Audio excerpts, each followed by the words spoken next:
Ugh.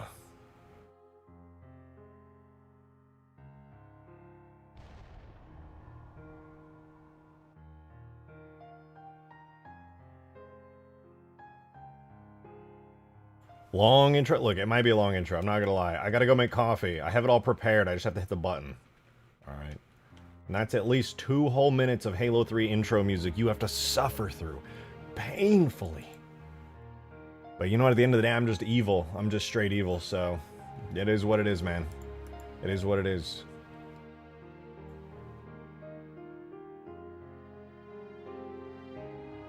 Make it 20 minutes longer? And you didn't even ask to see the chair. How times have changed. I'm just gonna be open and honest. I might be placing down a gaming chair. I may have forgotten to do that ahead of time. Is it game night? No, no, not tonight. Oh, wait, shit. Tonight is a game night, isn't it? Well, it was. Damn, I was actually so busy today, I completely forgot about that. Oops! Oh, let's do it tomorrow. We're gonna do Monday. Monday night game night. Tomorrow night game night. God, I completely forgot about it. Oh, look, man, I was working on shorts all day and doing permafrost stuff. I'm not gonna lie, completely. It's been a busy weekend. You said, and I quote, Sunday is game night? That's true. Anyways, I'll be right back. I'm gonna go grab some coffee. Maybe we could do the game night. If there's some people who are like, please, it has to be tonight. I might do it. But give me 1 sec. I'm gonna get that coffee ready, and then we'll get started. We'll do some AI shenanigans on Permafrost. Capturable base. Can you take a look at map submissions? Yes, I definitely want to go through it. That was something I was really excited about. Give me just a minute, guys.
My people! Greetings! Greetings. Welcome. I am here. It's an old man. I love me some Halo video game. Used to play it on the Xbox. The first one. So goddamn old now. Oh, my arthritis is acting up. Oh. Grandpa, what's an Xbox?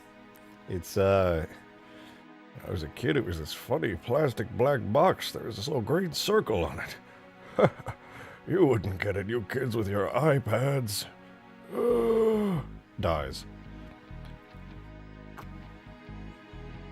Oh, coffee. All right, I'm gonna get started, guys. I'm gonna get started with the stream. I fight in World War II now, but I do have a funny story that reminds me of. Wait, dear Mr. Bobman, I have a nation when the Oni building disappears rapidly after taking damage, and players will fall through it if the...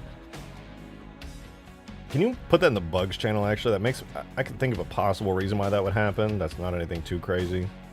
But yeah, if you could just write that in the bugs channel, I could probably put out... I'm going to do a hotfix for Ultimate Forge. I know I just released Ultimate Forge like 2 days ago, but some new bug reports are coming in. I was kind of expecting this to happen.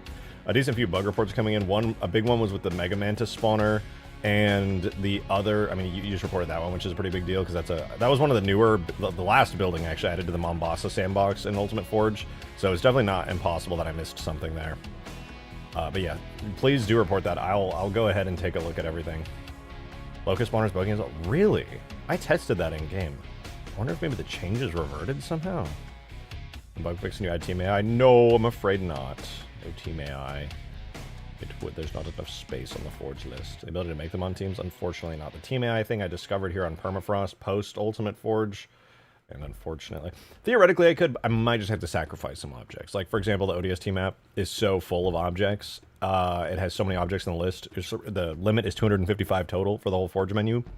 And the ODST one, because it has all those unique buildings, roads, corners, all that stuff, there's not really much space left on the ODST Mombasa sandbox palette. I could go through and count it and see if it's reasonable. I did remove a decent few objects. Can I join a game night? So if you do want to choose for the map pack, yeah, I'm not going to do the game night tonight. Dude, I'll tell you guys a whole story. But anyway, we're going to do the game night tomorrow. Will Permafrost be Forge? Yeah, Permafrost will have Forge. It will be on the Steam Workshop. Actually, Permafrost is the test early build that we've been playing is on the Steam Workshop. You can find the link in my Discord server. I just be aware it's really early. The shadows are too dark. The textures are a little buggy. Some of the bases are unfinished. But you can play it and you can try it out. There's a link in my Discord in the mod downloads channel there. I just don't have it public because obviously the mod's not ready. It's still very much a work in progress. And speaking of work in progress, we're gonna work on it today, right here on the Halo video game stream. We're gonna work on the big snow map. Thank you. I shall take my leave. No problem. Have a good one. Thanks for tuning in. All right, we got some big plans today. Also, wait, I need to hear the snowy ambience. I don't hear any snow ambience. There we go. It's better. It's quiet, but it's there. You said game night? All right, so I was planning originally to do a game night tonight. The reason we're not doing it is because yesterday I was gone all day.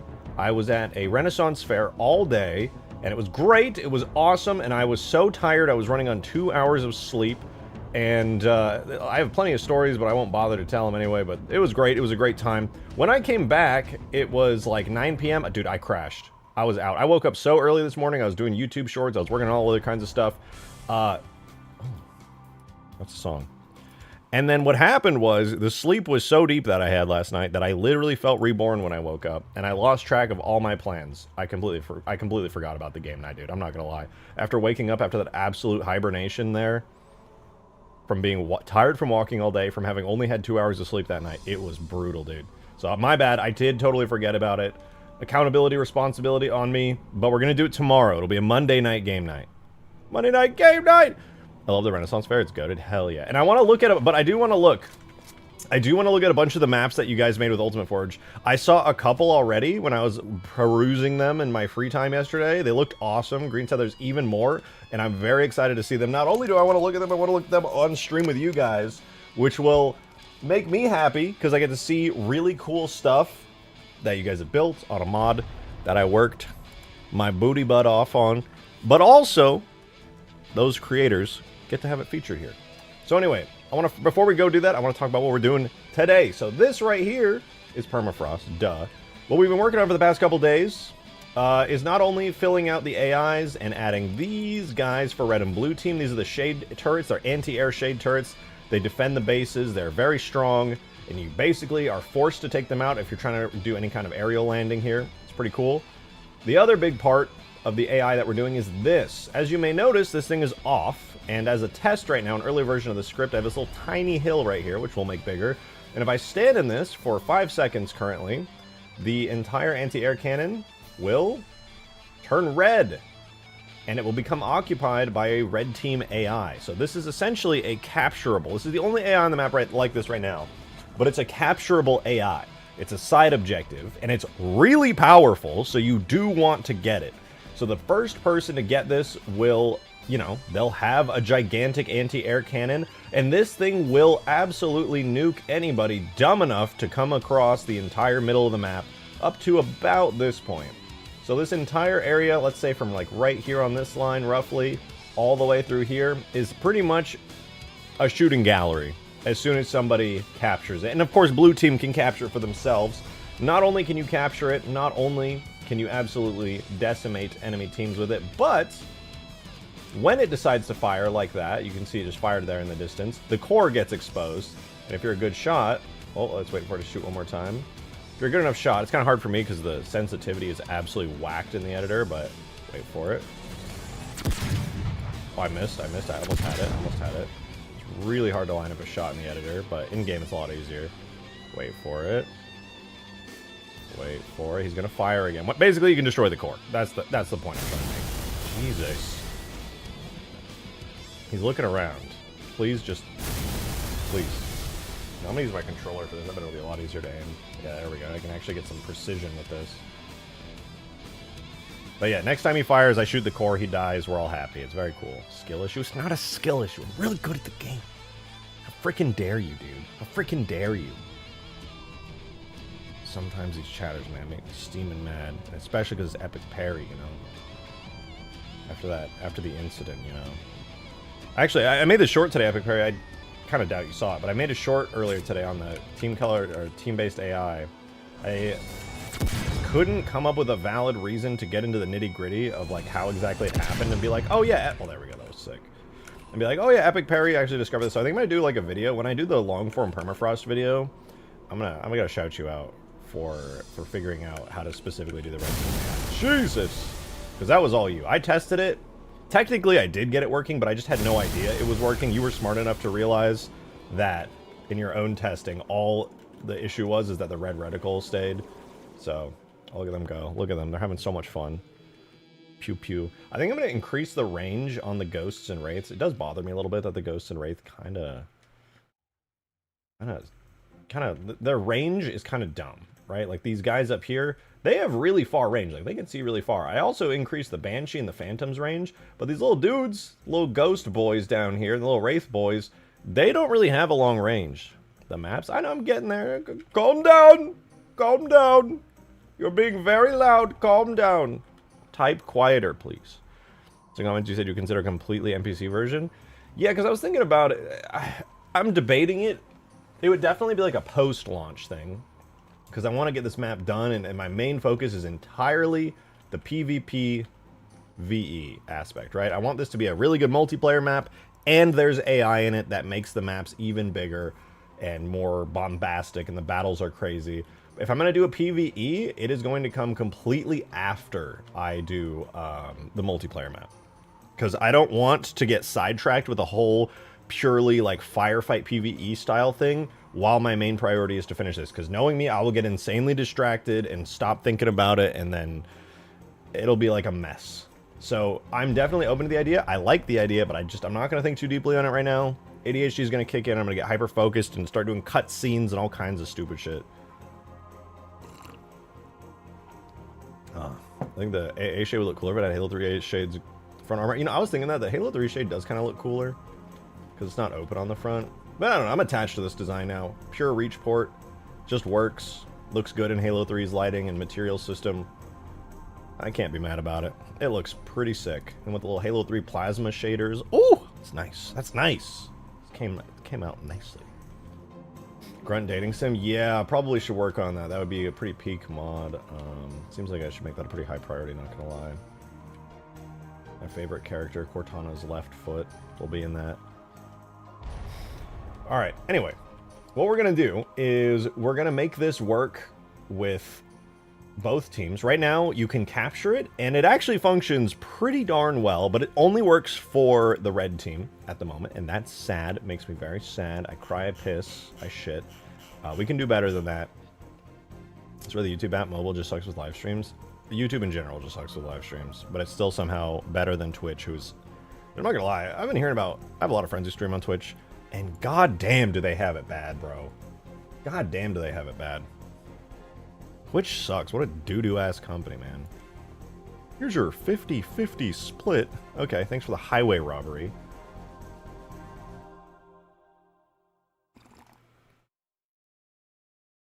Ugh. Anyway, I want to look at the maps really quickly before we go deep into working on this, which will be really fun. I'm really looking forward to it. I want to take a look at the maps because you guys submitted some really, really cool Ultimate Forge maps. And if any of you guys are watching and you didn't even know, my gigantic mod came out a few days back.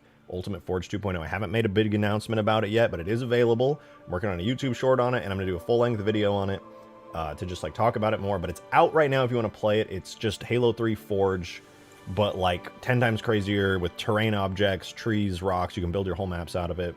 Buildings, all kinds of stuff. So we're going to take a look starting from some of the first submissions. And then we're going to move on. I'm only going to look at the ones with pictures right now. Some people posted them without pictures. I'm going to look at the ones with pictures because I don't want to go in the maps right now. But we will take a look at them in game. So, first things first. There's a map called It's Quiet. Too Quiet. And this is what it looks like. It's on Flood Sandbox.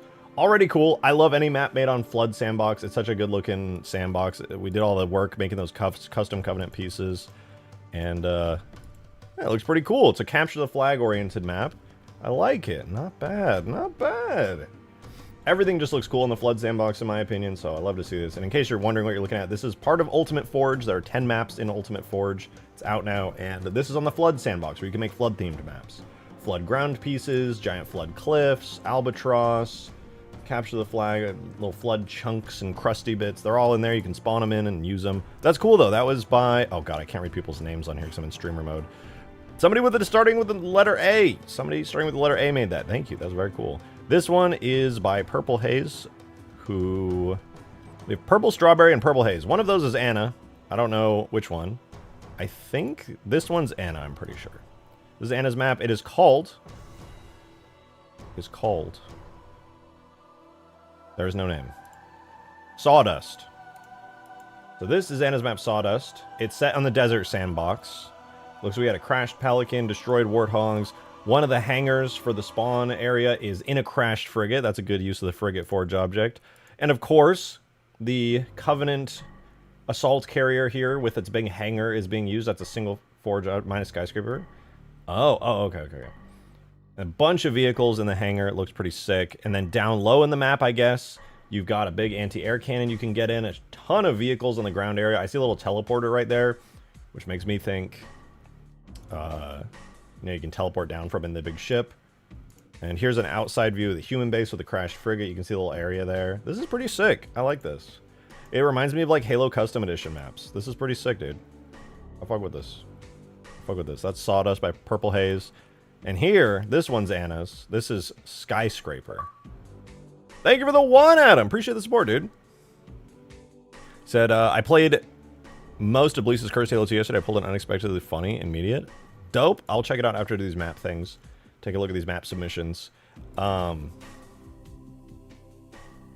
you should tell me if that mod is good. I feel like it really is, and I really want to play it on stream sometime. So this is Skyscraper by Anna.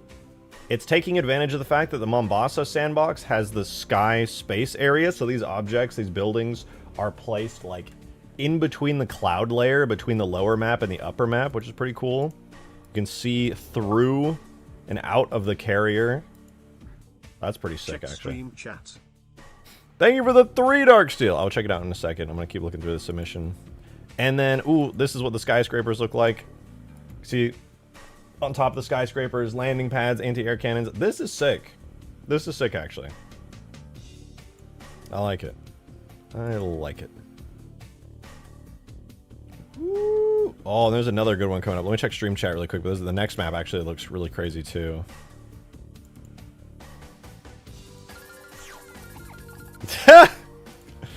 Yeah, that's true. This is Dark Steel. Game night when? Just crying, pissing, shitting everywhere. There is no game night. You imagined it. You just imagined it. It was never real. Alright, map submissions. Alright, here we go. So the next one is a map by Orgalord. Shout out Orgalord, called... It's mainly made for one bomb assault. I think this is the one we tried to play, actually. But it's a map where you start in ODST drop pods, you drop down it from orbit, and you're in a city. Shout out Mombasa Sandbox. One of my favorite sandboxes in Ultimate Forge. Looks really good. I think we did play this one, but it looks like it's been changed a decent bit.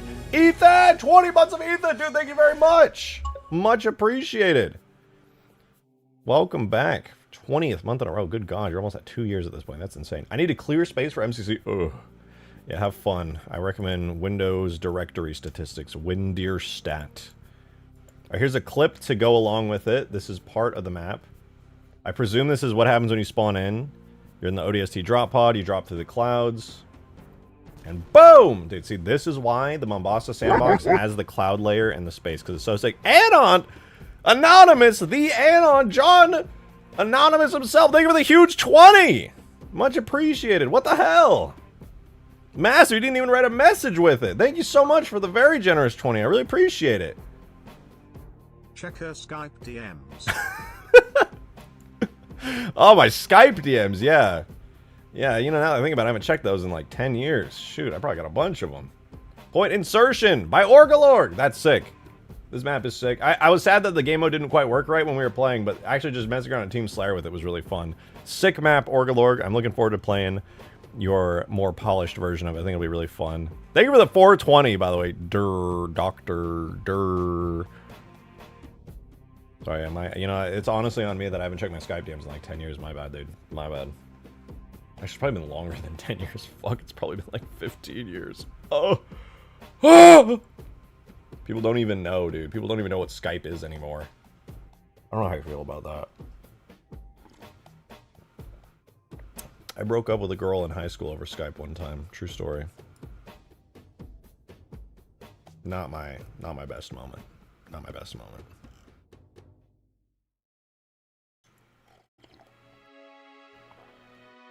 All right. Here we have, by the very talented Ender, a map called Overload City for like every game mode. King of the Hill, Capture the Flag, Neutral Bomb and Assaults. Overload City is not a promising name. But all right, let me see. Ooh! Okay, this looks good. I can see why it might overload. You do have a lot of stuff on here. This is crazy to see. Holy shit, that's so cool. It's such a detailed city. What the fuck? And it's like symmetrical. Dude, Ender, you are cooking. What the hell is going on here? We've already seen some great maps, but like, this one is like a proper arena symmetrical map. Holy shit. Damn, it's got waterfronts. It's walled off. This is pretty nuts. Look at the interior of the map. You did a great... I know I added a lot of objects that were ripped out and lifted from ODST's levels, and I turned them into Forge objects, but like, this really looks like a part of like Mombasa. That's wild to see, like genuinely wild. Holy shit. I mean, don't get me wrong, the last one was really good too, but like this one is dense. The other one's more open. I mean, to be fair, it's really hard to do dense stuff in Ultimate Forge because all the pieces are so big. That's so... Ooh, nice job with the little ramp. I never thought of doing it that way, not gonna lie. That's better than what I did.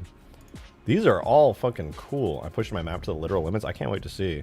Is yours the arch one, Dark Steel? I saw the arch one. Like, look how sick this shit is. What the fuck? I haven't seen any maps using this big overhang from the walls yet. That's really sick. That'll immerse the players. I don't know if it'll overload. There's only one way to find out. Tomorrow, during the game night, actually. Well, this is crazy. Guys, I can't stress enough. This is made by Ender in my mod, Ultimate Forge. Each one of these is a forge object. Each road piece, forge object, road piece, forge object, light, forge object. Feels like it needs 20 to 30 more vehicles.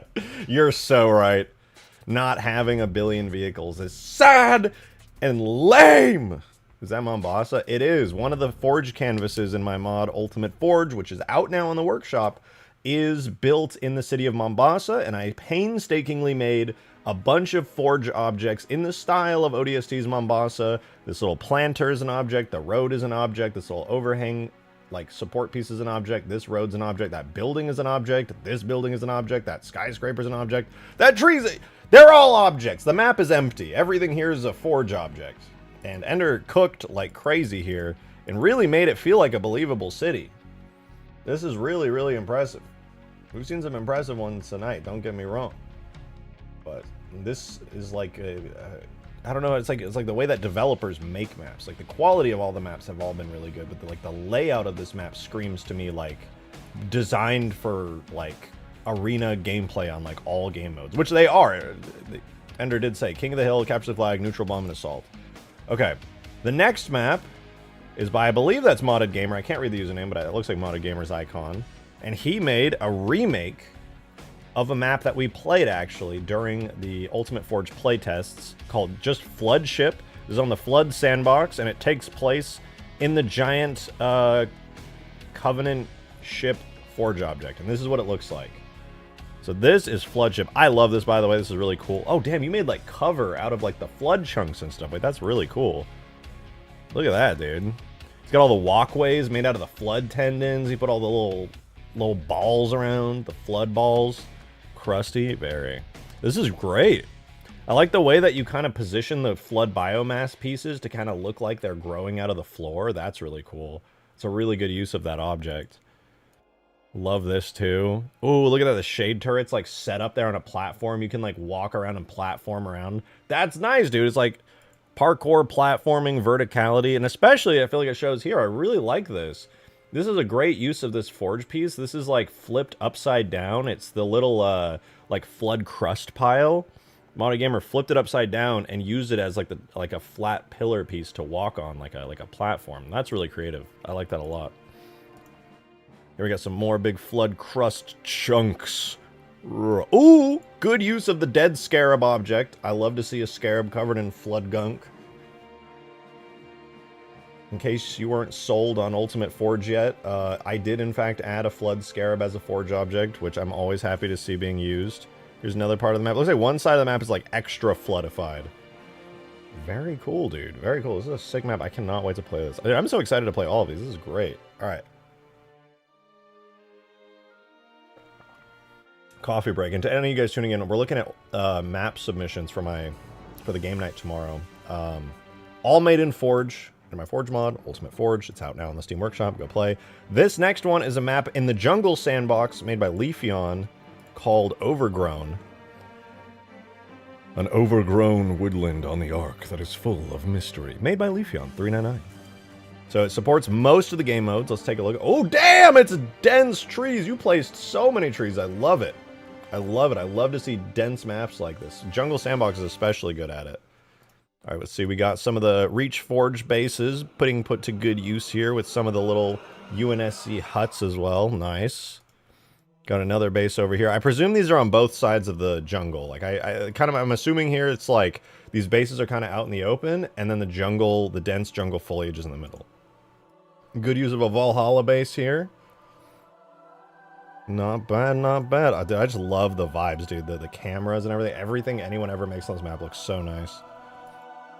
Ooh.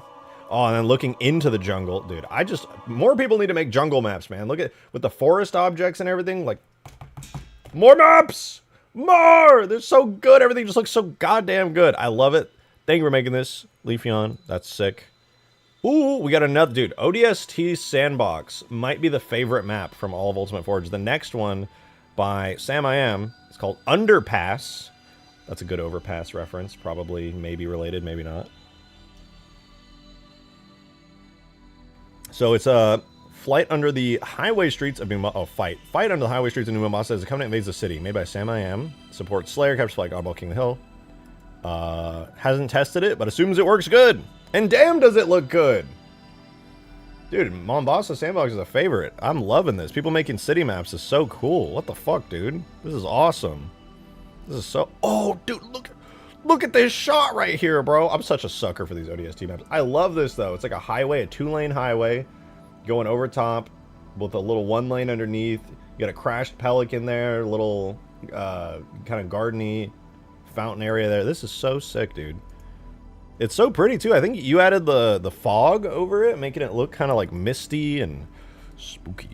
All the Covenant emplacements underneath the bridge, good. Very sick. They look like they're in game by default. Dude, yeah. It's the Mombasa Sandbox. I just love seeing maps on this. It really feels just awesome. It feels so awesome. Absolutely sick. Crash Phantom, sitting on the ground. This is awesome, dude. And can I just say, this is all me just stroking my own ego here, and I don't mean it that way necessarily, but I guess I feel a bit of pride in this moment as I'm seeing these amazing maps that you guys are making, and just thinking to myself, holy shit, this is Halo 3 Forge. These are maps made in Halo 3 Forge. What? That's this is coming from the guy that spent years making this mod, mind you, but like, the fact that you guys are able to make this stuff is mind-blowing. Because I'm gonna be honest, I'm not a very good forger. At all. I'm not a very good forger. I don't know, it just doesn't click that well for me. But you guys are insanely creative. All I ever did was provide the tools, make the objects, allow you to place them down. You guys are doing some crazy shit here. This is awesome. Alright, we're gonna move on to the next one. Next one we have is no screenshots, damn it. Sounds cool, but there's no screenshots. And here we have Darksteel's map. They said Mombasa Streets, but it's Battle Royale or something. I don't know. Here's clip. Okay, I have to go work now. Bye. All right, so here's the clip, 38-second clip of Darksteel's map, Mombasa Royale. Let's see what he cooked. Ooh, vehicle teleporter straight into the drop pod. Nice. That's pretty smart. Instantly teleports you outside. That's a good way to do it. Damn. I never thought about using it that way. Woo, going through the clouds. All right. Classic Mombasa sandbox moment. Oh shit, there's like a billion buildings down there. You said it's like a battle royale? Oh, I guess you probably have a bunch of vehicle teleporters for everybody to be on a different part of the map. Wait, that's kind of sick.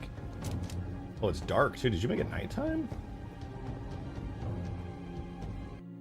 Okay, wait, that's cool. You have like man cannons around for people who want to boost around and you gotta like collect weapons. Wait, that's kind of cool though. Like in a free-for-all scenario, you basically are able to kind of battle royale it up. That's pretty cool, dude. I'm going to steal that idea and turn it into its own individual map. Into a real Halo Battle Royale. Because that's a cool-ass idea. I frick with that. Cool as hell, man. Alright, so that is, as of right now, all of the submissions for the game night and for the Ultimate Forge contest that have screenshots. There were more, but some of them only had the map file and no screenshots too. There's a couple of those. So that's amazing. I'm super impressed. Everybody's doing an incredible job forging these maps. This is like, seeing these creations is genuinely making me so happy that I made Ultimate Forge, to see people like putting all this work in and making these awesome maps. You guys are killing it. So if anybody wants to, we're going to be playing as many of these maps as we can tomorrow for the game night on stream. I'm going to use a lot of the footage from that, the theater mode. I'm going to go back and get some clips. I'm going to use a lot of it in an upcoming video talking about and announcing Ultimate Forge. So if you want to get your map in there, not just for the video, but also for the game night I'm going to be streaming tomorrow, or just to mess around with the mod, the mod is on Steam, on the workshop. It's called Ultimate Forge. You can't miss it. And if you want to submit it into the Discord server in the Ultimate Forge submissions channel, please do. I would absolutely love to see any more submissions. There's already so many and they're so good. It's fucking fantastic. Actually amazing. And just to go back through these again, we have the flood map. We got the desert map. Sorry, I'm not going to be able to credit people I haven't memorized everyone's names. I only saw half of them. We got Skyline, I think it was, which is like literally in the clouds, really cool. We got the one bomb assault. We got this crazy ass fucking like professional ass shit going on from Ender. We got more. There's so many of those. The flood ship, looking cool as hell. This was very fun to play, by the way. The old version was very, very fun. Felt like the most balanced map we played that game night, if I remember right. We got the jungle, big old jungly map. Broccoli. Clean. Another. We got, what was it? Underpass? I think it was Underpass. Crazy work, dude. Crazy work. You guys did incredible. All those maps were really sick. I'm really grateful to you guys for making them. Thank you for not only making them, but also submitting them. And if any of you guys want to make a map and submit it for this right now, what I'm showing, and for the game night tomorrow, you're more than welcome to. There's a submission channel in the Discord server. The mod is on Steam right now. You can go just subscribe to it and have some fun. Whether you just want to mess around with it, spawn some vehicles or some AIs, and just have a good time, or you want to build a whole ass map, do whatever you want. Enjoy. It's your mod now. But I will be putting out a bug fix update very soon. There's a couple bugs in there I want to still tweak. But you don't have to worry, I'm not going to break your maps, I swear. Alright, now though...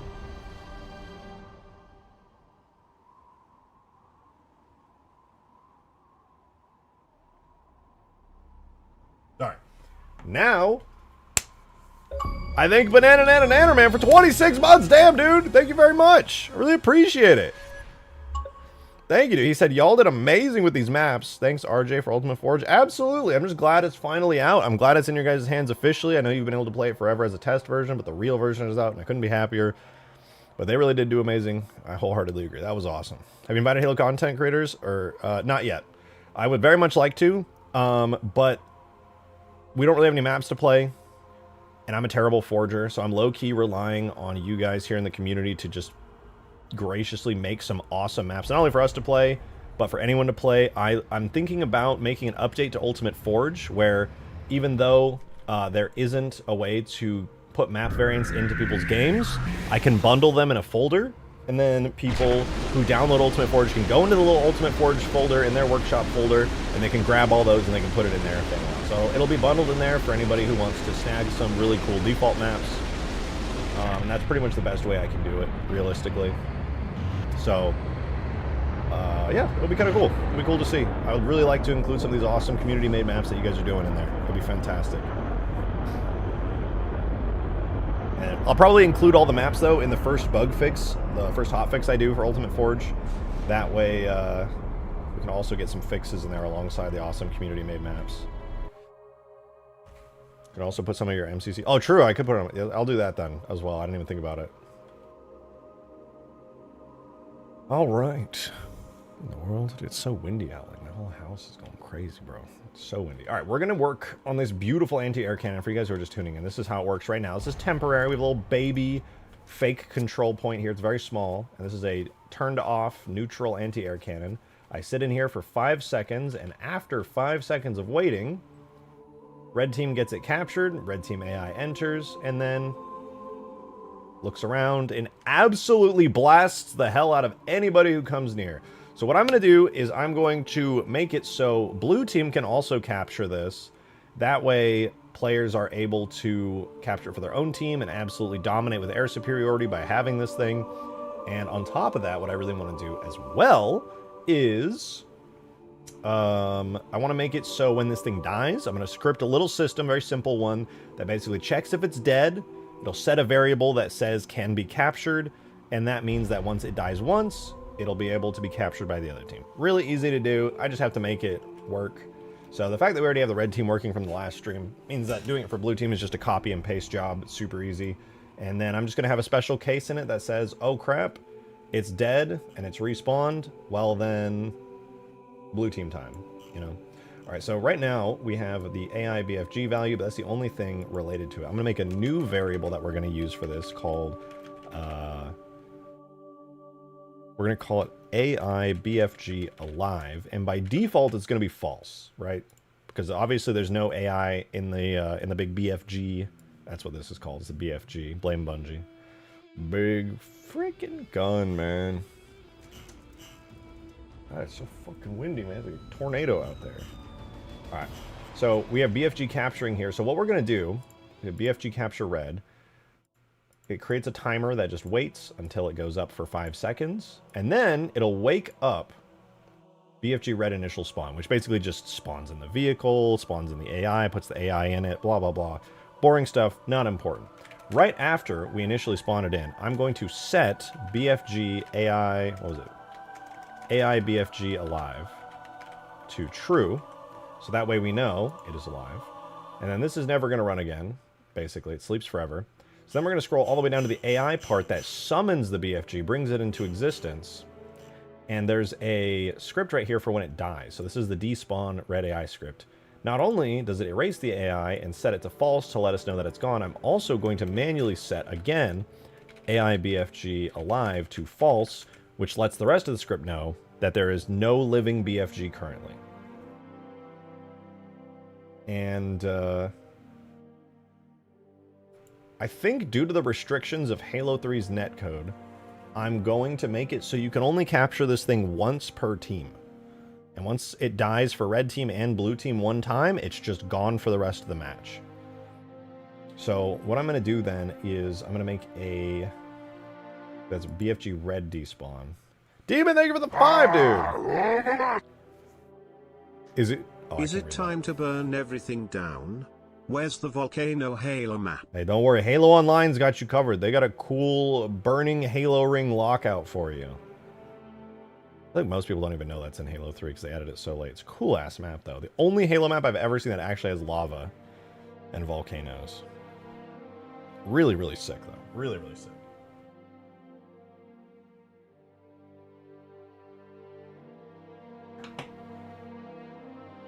Firefly is coming back? No, you're lying. That's not true. That's not true. Firefly reboot. Oh my god! Oh, it's animated. Okay, it's an animated series. Wait, that's actually so hype! Dude! If it's an animated series, that's way better, actually. Because I was thinking to myself, I'm like, well, if they do a Firefly reboot, Nathan Fillion's like... It's an older gentleman now.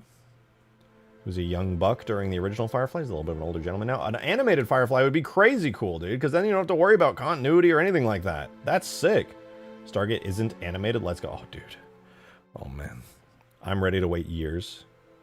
It doesn't have Nathan Fillion in it, that it's dead. No, it's coming back with Nathan Fillion. He's a poster child. From Nathan Fillion. Nathan Fillion says, Firefly animated series in development. Firefly Season 2 officially happening. And they're animating it. Honestly, it's going to be weird for people to say, like, have it become an animated thing if they just watch the first season. But, dude, yeah, it's definitely... Considering how long it's been and how much the cast will have aged in like the 20 years since Firefly came out, I actually do think making it animated is better. In your latest shot, you had 32v32, planning on adding 24 AI teams per side. I was kind of ballparking it, to be honest. I gotta count exactly how much it is. 1, 2, 3, 4, 5, 6, 7, 8, 9.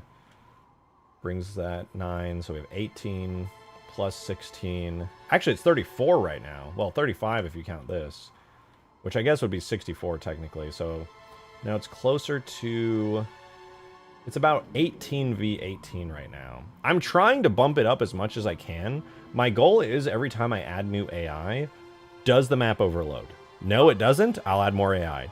Add more, test it again. Does the map overload? No, and I'm just going to keep... Huge Grass 3.0 is coming along great. This is okay. The hugest of grass, okay. But huge and large snow. When are we getting the 4.0 update with huge sand and huge swamp? Don't tempt me. Do not tempt me. Thank you for the 3. I will do all of that. Halo 4 and 5 had volcanoes and lava, but there also 343 works so many. Ew. Also check media. Kenzie commenting on it reminded me it was a thing. I also forgot about it. Thank you for that too, Adam. I'll check it out. What is it?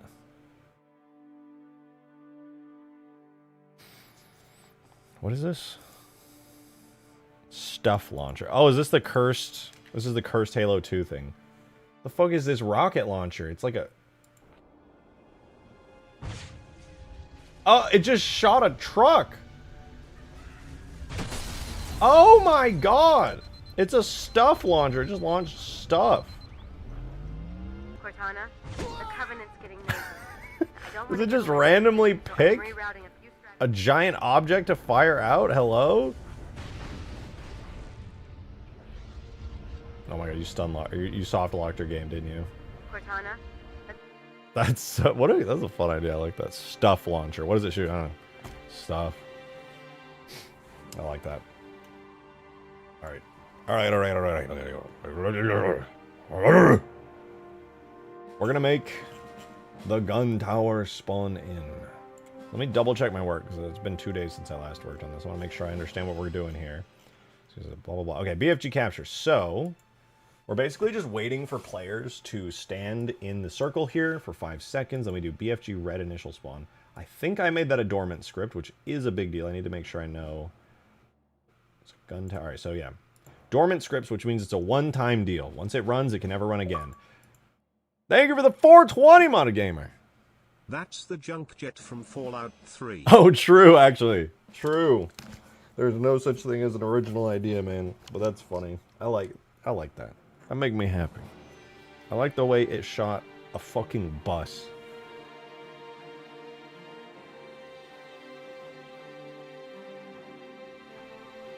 Don't I want Sandtrap AI style boundary killing? Want is a strong word. I like the idea. Yeah, I guess I want it, but it would just be really hard to pull off, to be honest. I would basically have to, like, remove the Strato Sentinel event if I wanted to do it, because the best way I think to do it would be to have a Strato Sentinel out of bounds, just, like, lasering people. And I don't want to remove the Strato Sentinel, or make 2 of them, because having 1 is cooler than having 2. Alright, so anyway, here's how this works. We spawn in the red BFG. It has a failsafe for when it dies, and then it despawns and sleeps forever. I think that's fine. I don't really want to change anything about it. I think it works great. I think I'm just going to copy and paste this for the blue team, and just change all the variables to be blue. And we should be good. So this will be blue BFG. Oh, I lied, actually. We're not going to copy that yet, because there's one thing I got to do. The worst part. Which is... Oh, no, wait, that's handled up top. I lied. This is perfect. Never mind. I'm a total genius, and I definitely know what I'm doing. So we're going to do the blue BFG. This is going to be the exact same script as the one from the red. All this script does is it just spawns it in. So if we want to change how it spawns in, we handle that elsewhere. This is all it's doing is it's just spawning in the blue team one. Which I think I don't have yet, so I'll have to make the actual AI. So we place the blue guy instead. We set the blue BFG variable to true. That way the scripts can kind of work with that and do some fun stuff and make smart, informed decisions.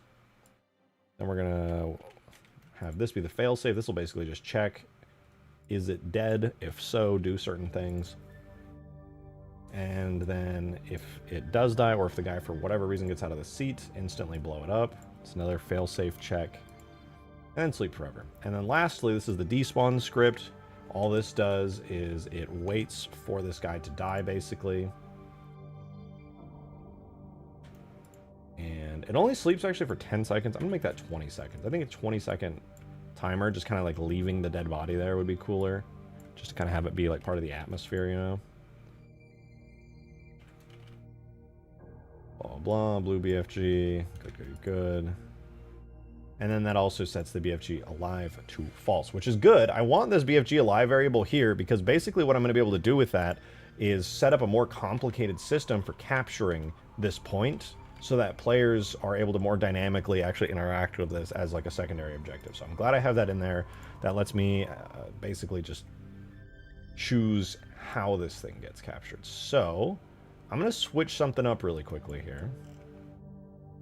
We're going to scroll past this. Here's BFG capturing. So it's BFG capture red. Right now it's looking for blue team, so that way I can test it. Now it's red team. And what I'm going to do really quickly is I'm going to copy and paste this. I'll probably have to change this later, so I'm not going to lie, it's a little wonky because of that. I'm kind of wasting a little bit of time here technically, but I think it'll be useful. So for capturing our BFG, we're going to make it rename everything that says red here to blue, including which type of player. So if a blue team player is detected here, it'll start printing into the console that blue team is capturing. We're going to have the blue team variable begin to increase instead of the red team. Basically, whoever gets this to 5 first captures it.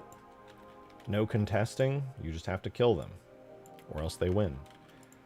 We'll set BFG alive to true, and then it's supposed to wake script BFG blue initial spawn, which we do have now.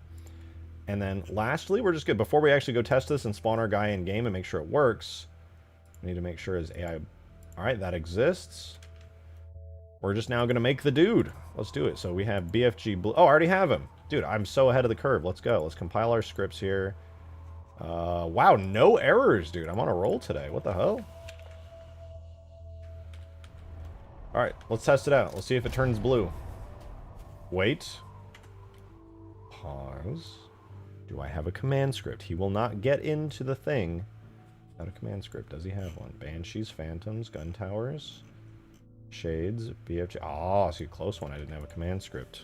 I didn't have a command script. So BFG blue one commands our BFG blue guy to get into the BFG blue vehicle. We're going to go ahead and give him that script. Basically, all that does is it tells him when he spawns in the game, go in the vehicle. By default, he's just going to stand around with his thumb up his ass, being useless. Here, he will get in the vehicle. That's basically all it does. This right here, BFG Blue 1. This is BFG Blue 1. It says, go to the vehicle in this particular seat. Pretty straightforward stuff. Nothing crazy. Okay, that should work now. We're going to test it out. Because I'm blue team. Do we get a blue guy? Blue BFG capturing, it says. Give me my friend. Give me my teammate. Nice. We got a blue BFG. Is he alive? He's alive! That easy, bro. It's that easy. Blue guy gets in and he starts blasting. God damn. That shit was easy.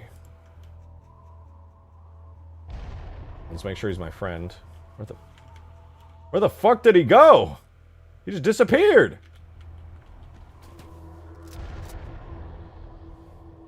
Anyone else see that? Bro just vanished. What was that? Yep, he's my friend. He doesn't care about me. He's just looking around.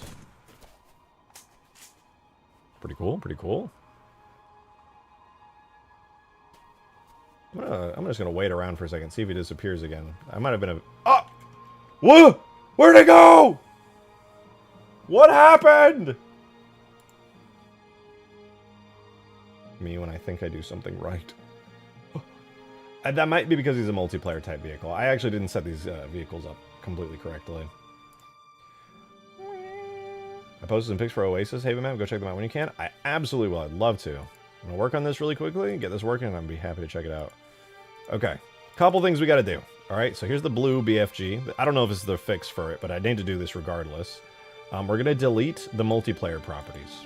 Multiplayer properties on anything like a vehicle basically gives it a spawn timer. It makes it despawn and stuff. I don't want that. I want this to be treated like a campaign object. It never despawns. It has no respawn times. It doesn't interact with the multiplayer game mode. I have full control over it with the scripts is basically what happens when I delete that. The other thing is the driver's seat right here. What we need to do is make it invalid for players. Only AIs are allowed to get in this thing. I don't want players secretly getting in here. So that should be good. We're also going to set it to be invisible, I guess, just to optimize things a little bit. I'm going to do the exact same thing on the red vehicle. Red vehicle didn't seem to have the issue because I think it's probably a scripting issue that caused him to despawn, but we need to do this anyway. You are not a multiplayer object. You are my object, and my scripts determine everything. You are invalid for player and invisible. Okay. Let's give this a look. We're going to try again and see if he disappears. If so, it's probably just a simple script error that I made. All right, we got our blue guy. He's in. Captured. Blue team rules.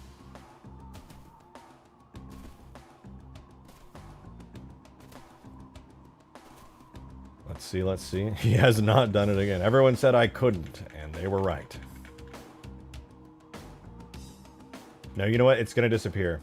Yeah, I was going to say, because multiplayer rules don't even apply in the editor, so it wouldn't even matter. All right, so let's just take a look really quickly, see what's going on. Screw the command scripts. We want... not the shades. Where's my BFGs? Shade red. Yes, yes, that's all well and good. So blue BFG. Let's just take a look right here. Once it spawns in, we create the blue, we destroy the red and the neutral, and then we sleep until AI blue BFG is true, which no. AI plays set AI blue BFG. Okay, that's good. And then if get health BFG blue BFG. Did I not name him right? That might be why. Oh, that's why. Wait. No, that's it. BFG Blue, BFG 01. Okay, so it's not that. BFG Blue / BFG 01. So we wait until then. If that's the case, I'm going to do a quick test. It sleeps for 3 seconds. Print. BFG Blue died. So that'll basically just let us know if that's the reason. So we do object destroy BFG Blue, erase, blah, blah. Okay, seems pretty straightforward. Didn't say he died, he just kind of disappeared.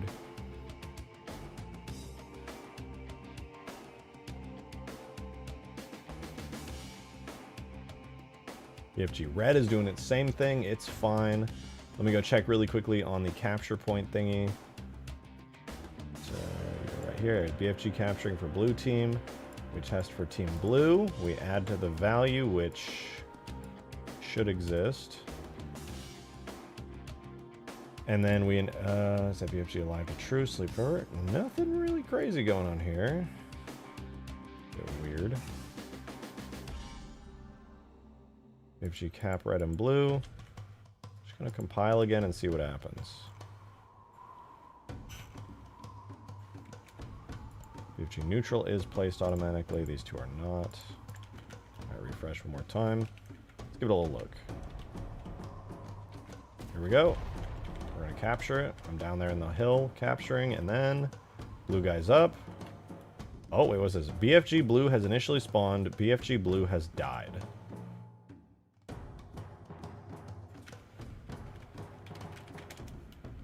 So this triggered instantly, and then waited a bunch of time. So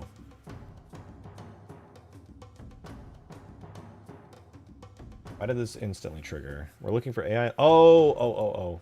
I forgot one variable. All right, we're good. Easy fix. It was basically checking if there was a red guy, if there was a red BFG driver, and if there was no red BFG driver, it was killing it. And obviously, since I captured it for blue team, there was no red team driver, so it waited 10 seconds, then deleted him. We're good now. I just slipped up and forgot to rename a variable. Easy peasy. Now we're chilling. So, our lovely dude here is ready to just absolutely destroy the world and anybody in it.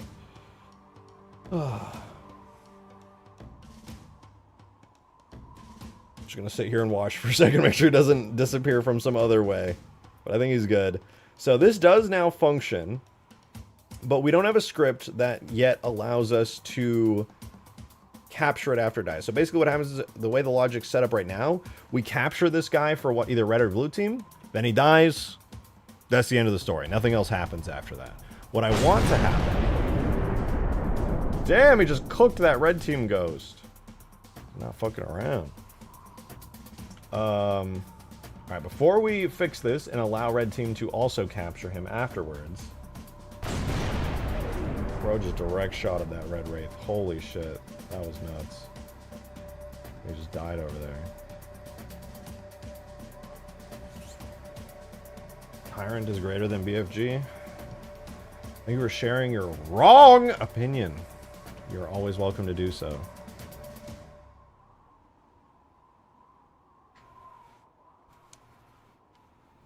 My ear itchy. Alright, we're going to make a cool script now. I snuck this little variable right here into the AI scripts. And that's pretty cool. Because it lets us do some fun stuff. I'll show you what we can do with this. So right now we have the BFG that captures, blah, blah, blah, blah, blah. So what we're going to do is make a one-time script here. This is all running in the host machine, so we gotta make sure this is pretty good. So right now the only thing that detects if a player is capturing the point is if somebody goes in that zone. So theoretically they could override each other and it would be a whole problem. What I'm going to do here is I'm going to add a second thing that must happen. We're going to go boom, boom. We're going to go and. And the other thing that must be true in order for somebody to cap is that AI BFG alive must be set to false. What this means is, as soon as this thing comes online, you are no longer allowed to capture the point. So I'm going to add this onto the blue team as well.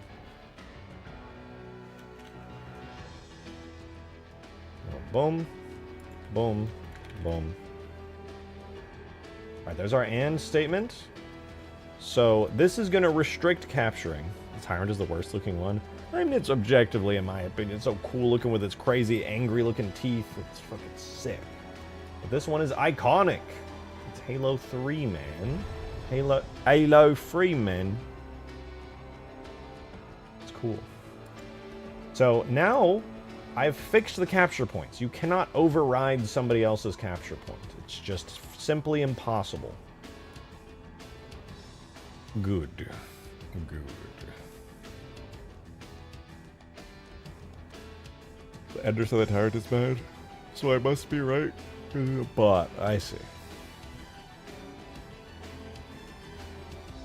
Dude, I need more coffee. Why am I so tired today, man? Must be because I accidentally flip-flopped my sleep schedule. Oopsies!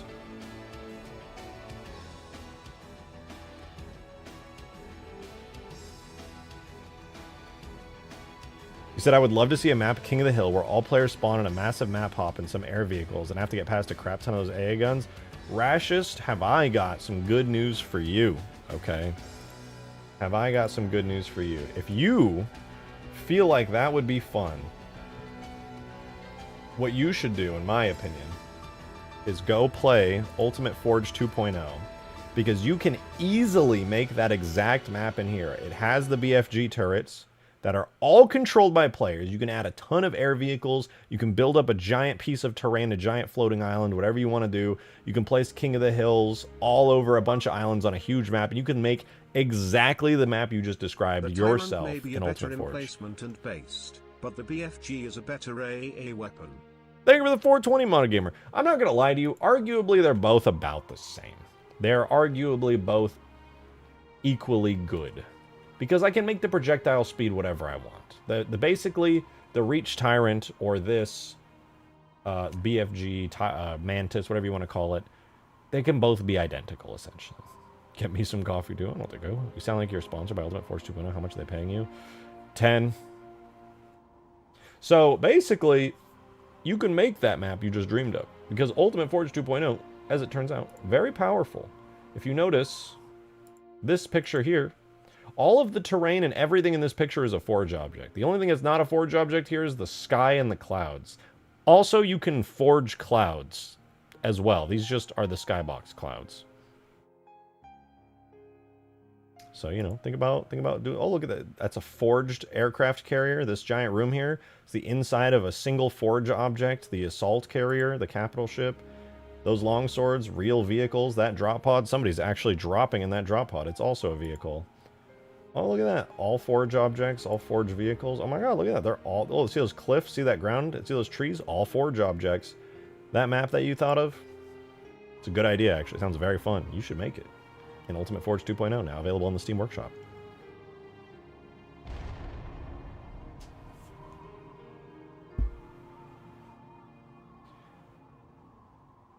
Alright, anyway. We got this working. My system that I wanted to work on was one where I do need to find a good spot to delete this, and I also need some kind of system for... I think it would be better logic. Doesn't look like a tyrant. I think you're a tyrant, trying to flex what you want in this chat. You make me sick. Make me sick. I want a Mantis AA gun. The BFG itself. You are the real tyrant here, Zophie. Modded Gamer! Big Tanner! Thank you! I am sponsoring Drake, and I finally got a good return on the investment I made to get him to release it. True. Hey, listen, thank you for that 10. I said 10. There's that. Thank you for the 2, Joe! Everbot Gamer 2000 said is wrong. Oh. Tyrant greater than baby tripod. Ooh. He's also stinky. Listen, I haven't smelled them. I don't know about the whole stinky thing, but I can confirm that you're wrong. This thing is very cool. Look at it. Look at the thing it does. Look at that. See what it just did there? It went ka-choo! And you know what? Scientifically speaking, when it goes ka-choo, that's way cooler than the sound that the reach gun makes. The reach gun goes and it's lame. Lamer. Lame! The Halo 3 one's cooler. It sounds more badass.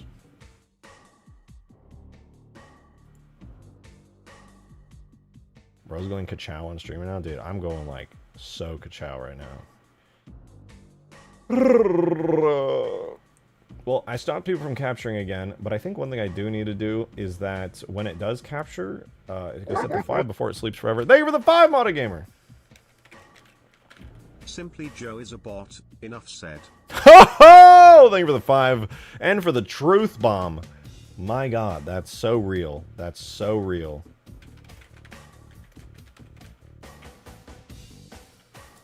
Okay, I'm going to reset these variables back down to 0 when it's done, and it goes to the sleep forever. This is a big brain maneuver that is going to save me some trouble. So that way you have to recapture this thing, and it's good, and it's work, and everyone happy, and they go, wow. So after that is a thing. We have to wait till BFG Live is not true. Means we're going to need a reload script. We're going to make a script that's going to be called BFG Reload After Death. Very easy. We're going to do script, continuous. Actually, do I need to reload after that? I could probably just... Yes. I got this. Script continuous, BFG reload. And this thing is literally just going to wait and wait and wait.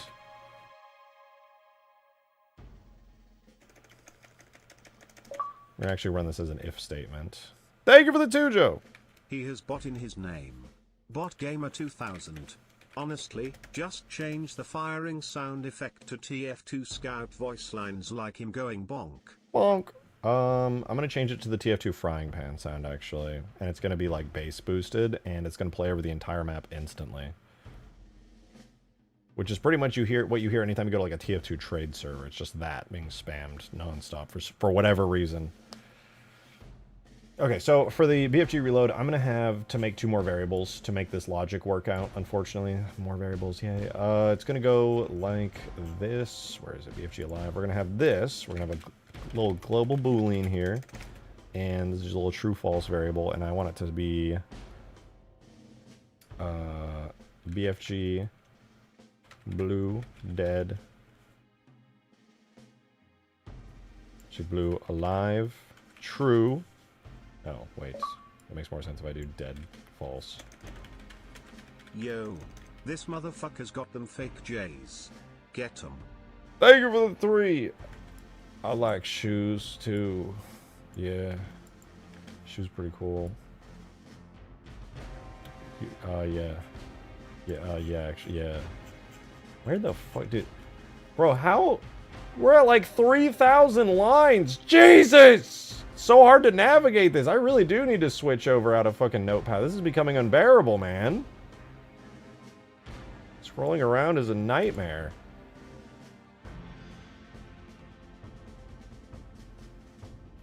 Okay. We're going to do the following. If BFG blue dead true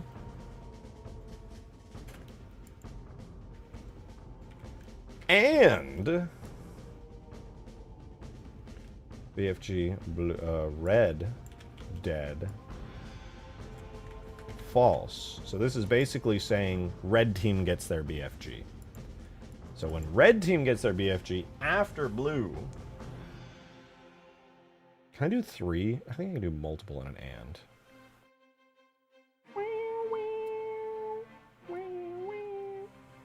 I think I'll just put a little sleep until here.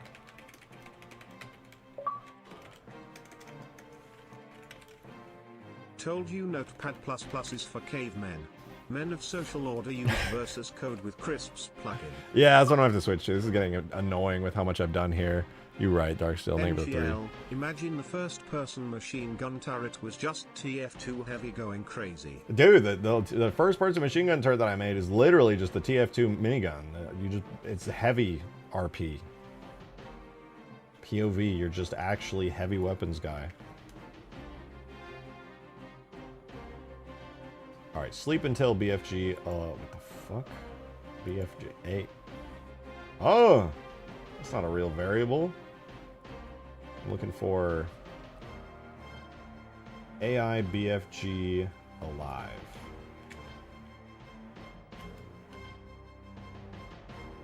So we're sleeping until AI BFG is alive. So here's the logic. I need to say this out loud so I make sure it makes sense. All right, I have these variables, BFG blue dead and BFG red dead. So the BFG blue dead, it dies.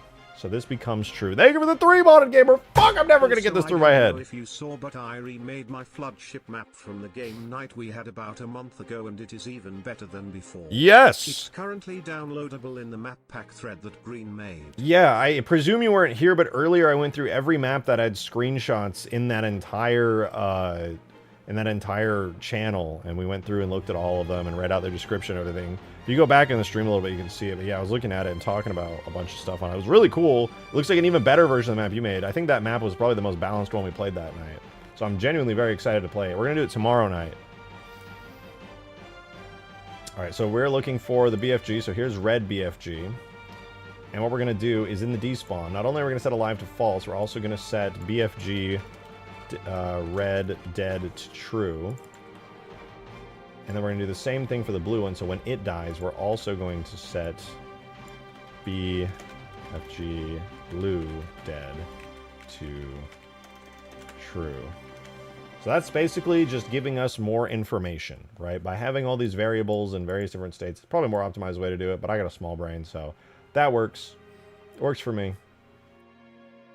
So basically, what that means now is if blue dies, but red's not dead, red has not yet died, it's going to sit here and wait until somebody captures the BFG, aka red team.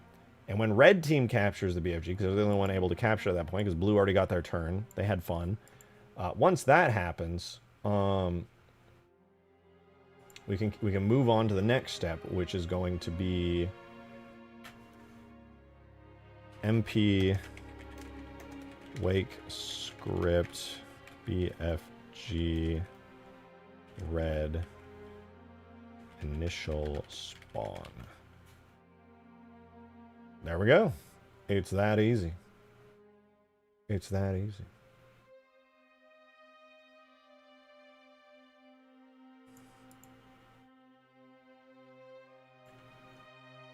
And I can just copy this if statement here and do the same thing for blue.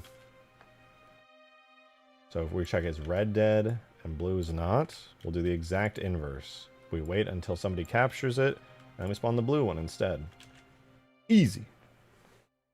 And since we're doing a multiplayer wake script, the host is basically running all this logic. This would not sync, but we don't need it to sync, because all we're actually doing is getting the result, which is this, which syncs. When you run the MP wake script function, that perfectly syncs with all multiplayer. So we run a bunch of logic on the host machine, and it's doing all this craziness. All that matters is the end result that the host says, wake the script, and everyone's game goes boom and in sync, in unison. It synchronizes. Basically, my entire experience scripting on this map has been, how can I make scripts where the only thing that happens in the end is I run a single MP wake script. If you want to know how I've done any of this multiplayer scripting and made any of it work, I can do any scripting logic I want, because in the end, as long as the result of my scripting is me running this command on something, we're good. It just works. It has limitations, but it works. Alright, so theoretically this does function well. I'm going to go double check my BFG logic one more time. I'm going to add actually another condition here, which is BFG blue dead false. And basically what that's saying is if the blue BFG has already died once, you cannot capture it a second time. I don't want to have that restriction, but there's no way around it currently that I can think of off the top of my head. If I can find a way around it, I'll definitely remove that. So here's red dead false. Okay, let's see if that compiles. Okay, there are errors. What errors did we get? So it's at line 431. Oh, I guess I can only have 2 arguments. Equals AI BFG alive is at 455. Oh, that's a actually broken one.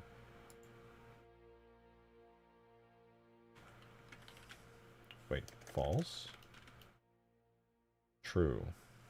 I wanted that to be true. Wait, what was this again? BFG reload, if BFG blue is dead and red is not dead, sleep. Yeah, okay, perfect. And then I think I'm just not allowed to do multiple AND conditions. Yeah, line 431.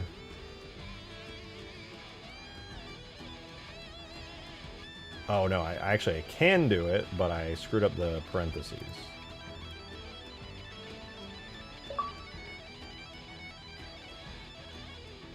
There's no way around this. Kid named Script Static Void. Allow me to introduce myself. Thank you for the 3. I don't know if those sync any better, though. That's the problem. I have the only... In order to force stuff to sync, in vanilla Halo 3, you could not do any of the stuff I'm doing. The MCC team added dormant scripts. You can't call static scripts, right? Static scripts are just referenced. Strip static, void can be repeatable. Can you MP wake a static script, though? Does MP wake script work on statics? I was under the impression... Yes? I was under the impression it only worked on dormants. I think. Oh. Well, that's not convincing. What up, Royal? Welcome. Good to see you. I don't ever try. I guess I could try. You know what? We'll do that right. I'll literally just do a test for that, and if that works, then I can make this way simpler. We'll do it right here. Script. Because I'm pretty sure a static script is just intended to be run from others, but I know I've made repeating scripts as script static voids. Yeah, let's do script static void G. And all we're gonna do is print static scripts are magical. And then I'm gonna shove that actually into the BFG capture blue. Actually, let me just make sure I can still trigger this, that I didn't break it. Okay. Alright, well, it still works.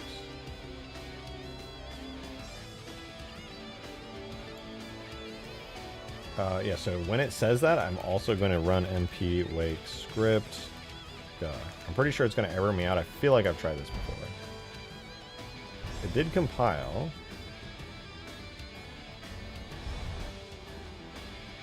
I'm not seeing G printing into the console. So I don't think it's actually waking it. Did I get any errors? No, script successfully compiled, np wake script G. I called it G, it didn't error out saying there's no such script.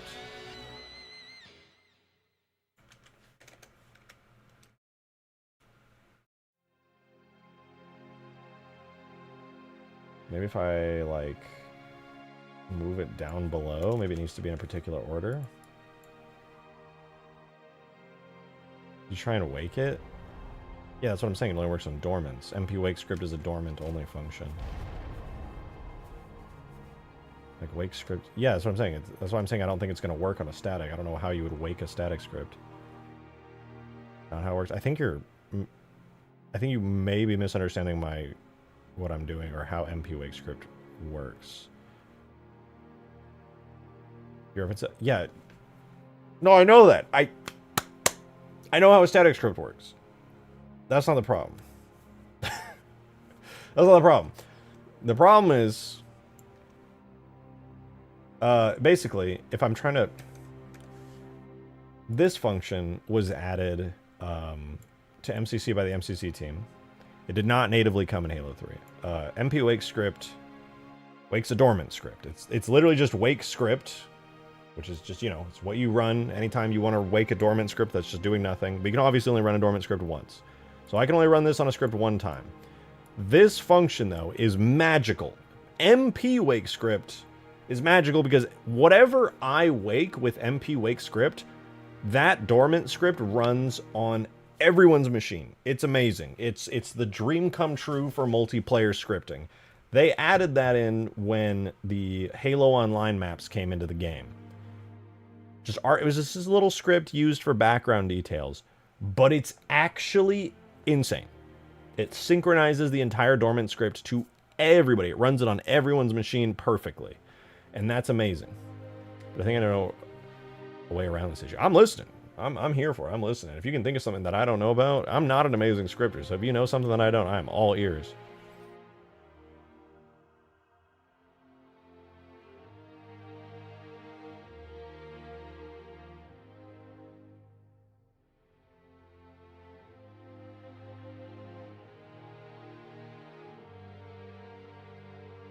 On map start, you can initiate a static void and kickstart a loop that waits on the input.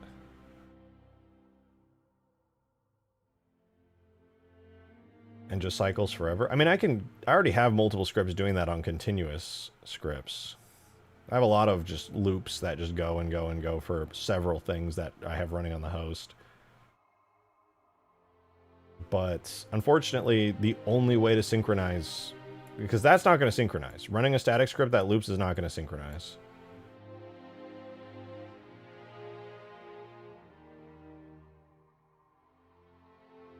I think I'm still stuck with the same issue. Everything has to end in an MP Wake script. It's the only way. As we'd only need one input and it just goes forever. Right.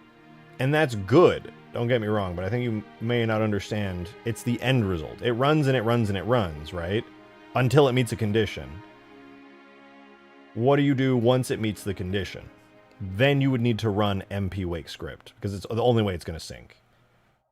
Because even if we do it your way, instead of just doing the continuous scripts that I do, if you just let it run and run and run and run, eventually you need to run MP Wake script. You have to. You say not necessarily, but you have to. I've tested it many times. It just doesn't sync. Stuff just doesn't sync. Some things sync, sort of. It kind of just depends on the function. Wouldn't that desync people for people who join late also? Potentially. Yeah, it actually potentially can. Generally, it's good. Most of the stuff that's like big map stuff, I've made sure will sync for late joiners. For example, the bases, the variables that control whether something is on or off, all that stuff, device machines. Device machines natively sync. So, because Halo 3 natively syncs device machines for like high grounds door and all that kind of stuff, that's just device groups. That natively syncs, don't even have to worry about it, don't have to think twice about it. So anything major that I need syncing, that's actually a big deal. The bases, frigates, Strato Sentinel, big ship, that perfectly syncs. That's all grand and wonderful. Don't have to worry too much about that. But as far as like individual variables and stuff, I basically cannot rely on that running and syncing ever for anything at all. That stuff just, that's host only. Host handles all the logic. And anytime I need something to synchronize with players, I just run an MP Wake script. Boom, the whole dormant script runs on everyone's machine. It's the only way around it. And even that sometimes has caveats I have to get around, which I've had to learn the hard way a couple times. You can't grab shield doors once you place them. You can, but you have to grab the little teardrop shape on it.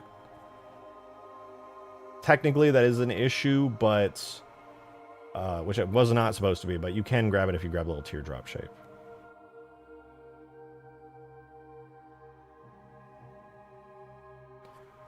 Anyway, if you can think of another way around it, that'd be great, but unfortunately, I've been running on this for a while, and I've been thinking it and banging my head against the wall. But I'm not really too worried. MP Wake script is pretty great. It synchronizes basically everything. It's just for situations like this, right? If I wanted people to be able to capture this over and over and over again, The only solution that I have found, and this is so cursed, but this is what I do on Huge Grass. This is what I do here as well for the Mega Mantis spawners, alright? Mega Mantis is not a real vehicle. It does not have real multiplayer properties. It will actually just die and never respawn, because Halo 3 just doesn't support bipeds, which this is not a vehicle type. It's a biped, aka like a body that you could just happen to have a driver's seat for. Halo 3 doesn't synchronize that. Halo 4 does. MP scripts reset. Ooh, that's a dangerous one. I think that resets the entire script, which like nukes all map scripts. I did notice that one, but that would just reset the whole map, basically. It's like starting a new round, essentially, where everything gets reset.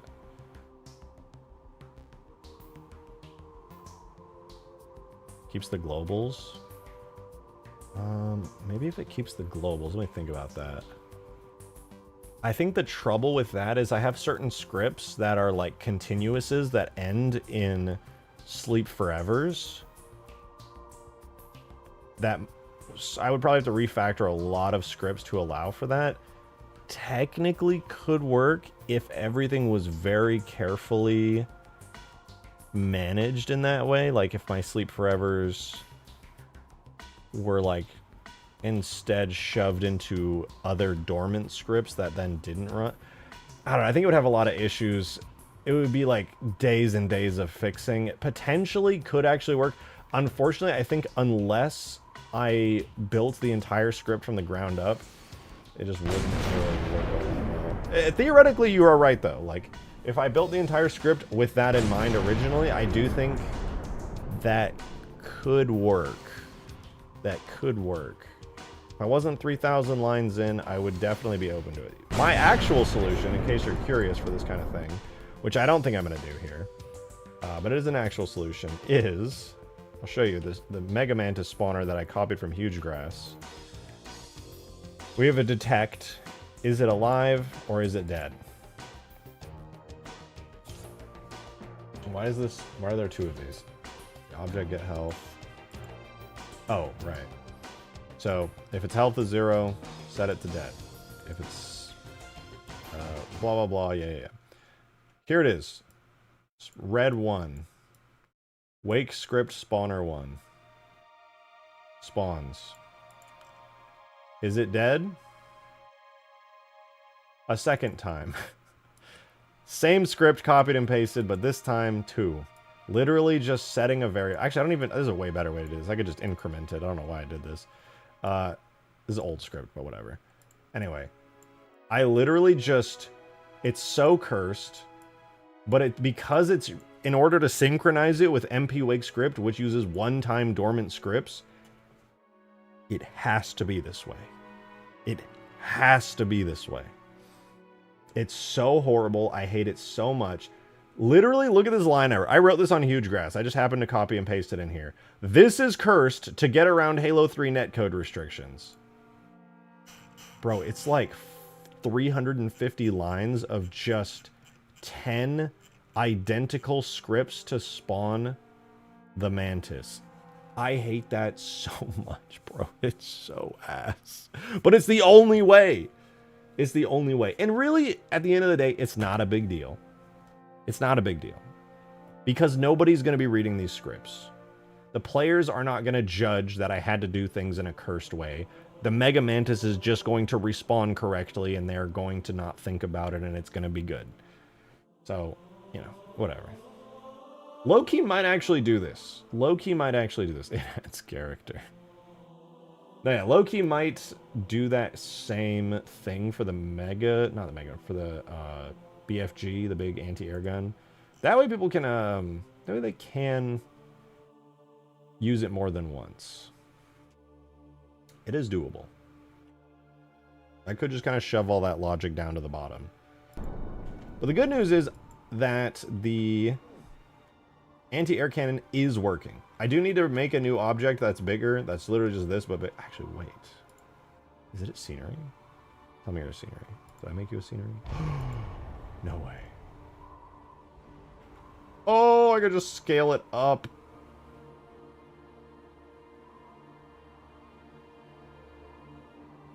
I don't even have to make a new object. I just made it bigger.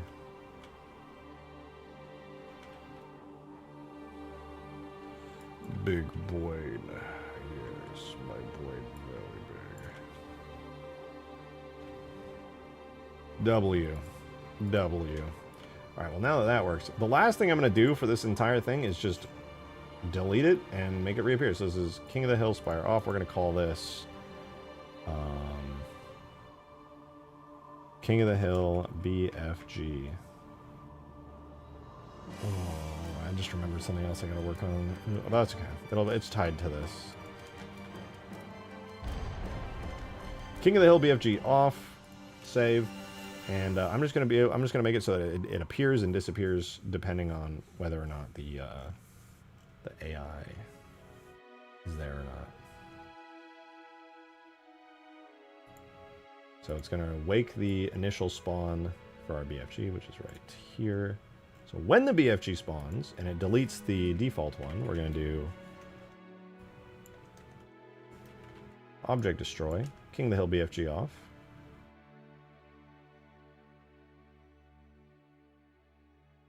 And for blue, we'll also destroy King of the Hill BFG off when it spawns. And that basically is just going to erase the King of the Hill circle whenever somebody captures it. But we also need it to come back. So when this thing dies and it respawns, we actually don't, the neutral one doesn't come back, does it?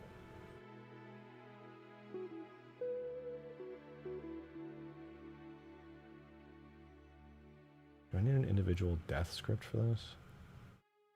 I think I do. I'm going to make a new script really quickly. Script, dormant, BFG blue dead. I'm just going to do it real quick.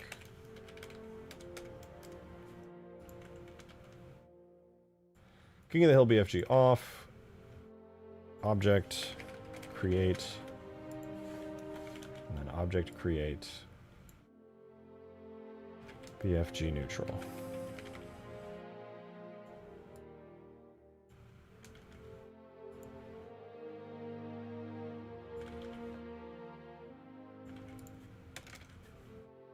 We're going to make a duplicate because it's can only run once.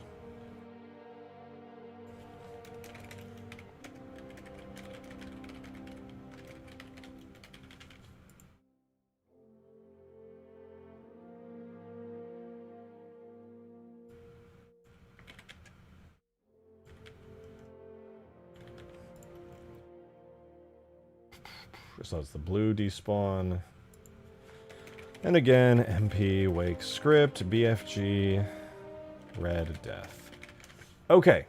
I think that's all the required logic. I think at this point, the only way to know for sure if this works is to test it in multiplayer. I compile again and make sure it worked. Yes. Okay, so here's what we're going to do. We're going to capture this. No sounds or any audio for it yet. There we go. I forgot to make this bigger, but it's capturing, and it's blue! So now we got our blue guy in. He's going to start looking around here in a second. We're going to let him shoot stuff. And basically what I'm going to do is I'm just going to wait for this dude to start firing on enemies, and then once he does, I'm going to blast his core and friendly fire, and we're going to see if the script functions and it respawns a neutral guy after like 20 seconds, I want to say. And if that happens, at that point a red team player should be able to capture it again. Also notice the King of the Hill point disappeared this time.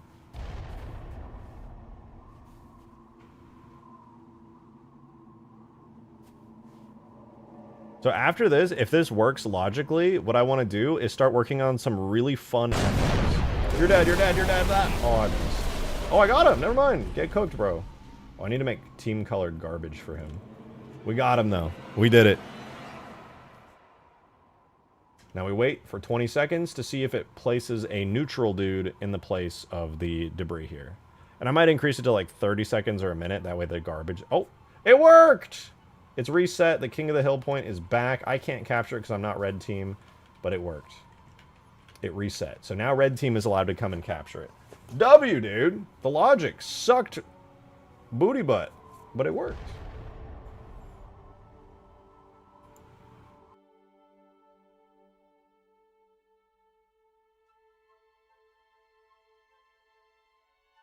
It's weird that that syncs. I hope that actually syncs in game. Anyway, 600 seconds is what? Is that 20 seconds? Because it's 300 is 10 seconds. 600 is 20. 900 would be 30. 1800 would be a minute. I'll make it 1800, so you have to wait like... Well, yeah, I'll make it 1800. You gotta wait a whole minute. And you know what? On the off chance that this does not sync, I'm actually going to take all of this and I'm going to shove it. I know it normally syncs, but I suddenly do not care to test Halo 3's netcode, and I'm going to put all of this in here so it guaranteed synchronizes.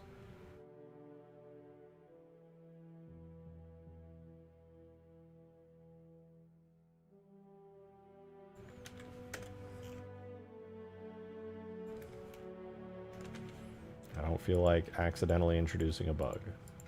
Again, the logic goes, anything that's in a dormant script will sync the moment I run this. Everybody in the game will see it happen. It's an annoying restriction, but I'm just so goddamn happy it exists, because this was not in vanilla Halo 3. Shout out the MCC team.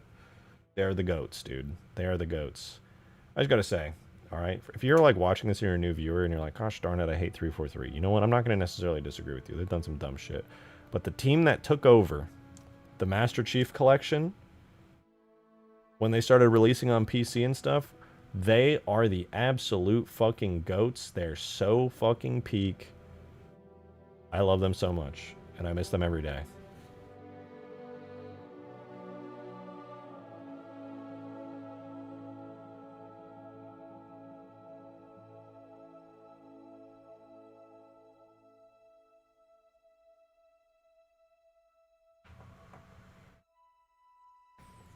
OG MCC was fucked? Yeah, I don't know about the original MCC team. I don't know anything about them. That game was fucked on launch. I don't know if it was their fault, time restrictions, whatever, but... Killer T-Cell, thank you for the 5! I've been really busy lately and missed the last 3 streams. Other than that cannon, what I miss. So we just got the logic for the cannon sorted out. It can now be captured by a team, and then after it dies, another team is able to come in and capture it. It works great. It's super strong. We tweaked its AI. We made it really good at shooting aerial stuff out of the sky. It's team colored. Once you capture it, it's good. Both teams now have anti-air shade turrets as well. They work great. It's super cool. We also did an Ultimate Forge stream because we released Ultimate Forge 2.0. It's out on the Steam Workshop now. And we did a game night where we had everybody spend 1 hour making a map. We all played our 1 hour maps, and it was brutal, but it was kind of fun. So it's a good time. We're doing another Ultimate Forge. That was the big thing. I didn't make as much progress on the map over the past couple days because yesterday I was off stream. I went to a Renaissance Fair all day. And the day before that, I believe we did the Ultimate Forge stream for the release of it. And the day before that, I was just focused on getting Ultimate Forge out. So now we're finally back on Permafrost, and I just now more or less finished the logic for the BFG here. And now... and now... we break away from crappy scripting logic, okay? I know what you're thinking. You're like, wow... I can hear Rejected Shotgun under 10 windows on my second monitor saying he's done scripting. I totally was locked in, though, and I was watching all of that super fascinating scripting content he was doing. Well, good news. We're going to do something way more interesting than that. We're going to make particles and effects and lights and stuff. Okay? We're going to make it so that every time one of the AI spawns in, it's going to play a really cool effect. So that way they don't just exist and teleport in. Buffing Phantom. We do need to buff the Phantom really badly. In fact, actually like the scripting stuff. Well, I'll take it. I just feel bad for anybody who actually like has a programming degree or spent years programming, because they're probably watching me and they're like, under 10 windows like a monitor. You're on split view. I'll take it. That's better than being buried under like a bunch of windows. The BFG was about neutral defense for the BFG. I had an idea. Neutral AI. Oh, you know, it's not a bad idea. It's not a bad idea.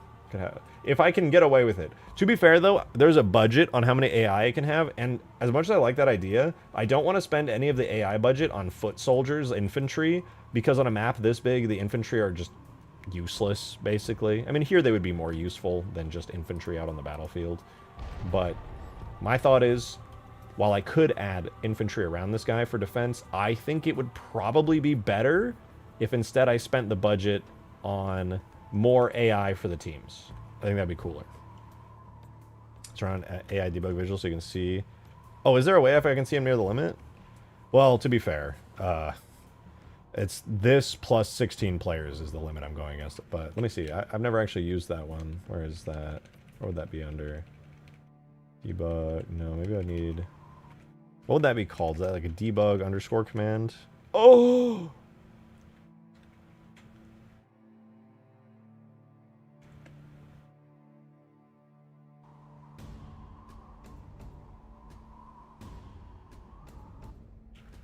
Debug, or maybe it would be performance. No, that's gonna be pure performance. Same using Vitus, I don't remember the exact command. Shit!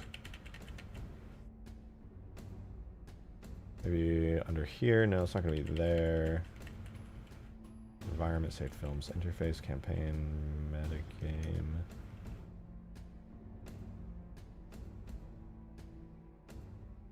For now, my TV. Let's go! That's an upgrade, I'll take it. Look at them, they're all fighting it out. They're going crazy. I just love watching the AI fighting each other, man. You know what? How about instead of debugging the AI here in the editor, I just pray. I just keep adding more AI and I pray really hard. I like that idea. You're so right. You're so real.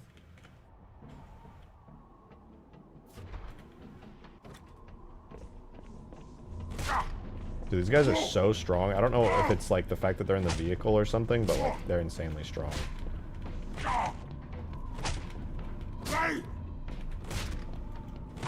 Honestly, I'm okay with it though, because you can just throw one nade and then die. Oh, I gotta add debris and garbage for that. Oh wait, I just realized the Phantom actually can't come up here. Oh, I'm gonna do something really cool. Hold on, I'm gonna do something really cool. I'm gonna add points, floating firing points that are like really high up, so the Phantom is actually and the Banshees are able to come all the way up here. I don't know why I didn't think of doing that before. So we're gonna do AI zone flying. There's a bunch of flying points already. There's all these little floating points, but they're like a reasonable level. But there are none all the way up here, and I totally want to add them. So what I'm gonna do a temporary AI point there on the ground. I'll delete that in a second. I have to do a test. I'll do like a height of 50. Where does that put it? A little too tall. A little too tall. Let's do 45. How's that? Okay, that might be good.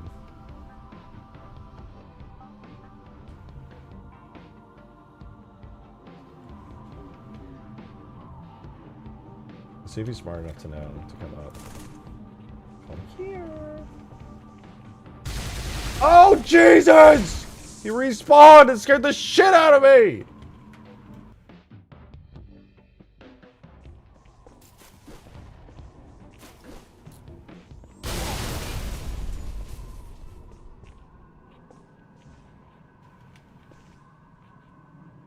Okay, the Banshees are down. Oh, he's flying straight up. He's doing this instantly. He used the new firing point immediately, dude. Holy shit. That's sick. I do love to see it. What about the Phantom? Oh, he's doing it too. Yeah, okay, those were definitely the move. Those were definitely the move. Now they can come all the way up here and start firing on people. That's great. Why are you here? Okay, that's pretty awesome. I'm happy with that. I'm also going to add that to the nighttime flying zone, because AI, when they are in the night, they use a different zone, which actually, if I want to use that, I got to switch over to the nighttime variant of the map. Did her defenses have like a 1-minute respawn timer? Yeah, it probably won't make a huge difference in the end, but you're right. Oh shoot, then I just realized the nighttime version of the map is going to be so cursed looking right now. I gotta fix it. I'll fix it in a second, but it's going to look really weird. I re-imported it yesterday without doing the necessary fix for it, so it's going to look like a weird daytime, nighttime mishmash.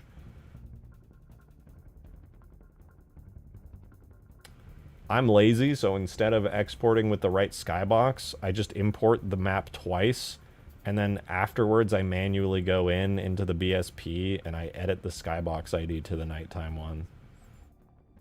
But it works. It's no different. It just is a second step. Yeah, it's a little funky looking at nighttime right now. Just add the zone really quickly and then put one there. Oh, what the fuck is already at 45? Oh, it is. W.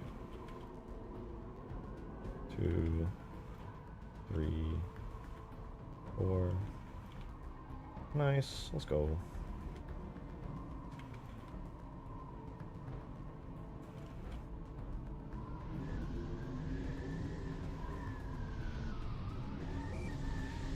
It's kind of weird. The way it's got like the nighttime sky, but it's kind of dusk. Maybe I should make this like a sunset type map. Okay, let me fix the map really quickly so we can actually see it at nighttime.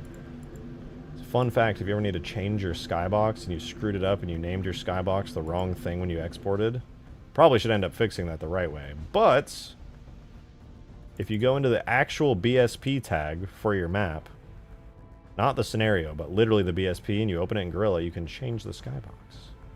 Love editing indexes in Gorilla. It's so fun. So what you do is, where's my clusters? You go to your clusters, which is, where's the skybox ID is 1, and I'm gonna go to all 21. Clusters are just the areas that you chopped your map into with portals. So every time you use if you use like a cross shape, and you split your map into like a big cross using 2 portals, you would have 4 clusters, 1 for each quadrant. I have a bunch because I did some weird ass portals.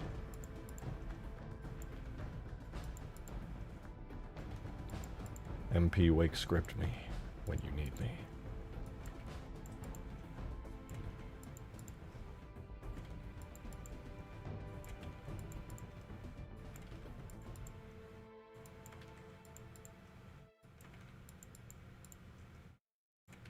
Alright, now we will have an actual nighttime version of this map. When it's done saving. Hey, there we go. We got the right skybox. We're so back. W. Now we gotta refresh so that the objects refresh properly. There we go. It's nighttime again. Huge.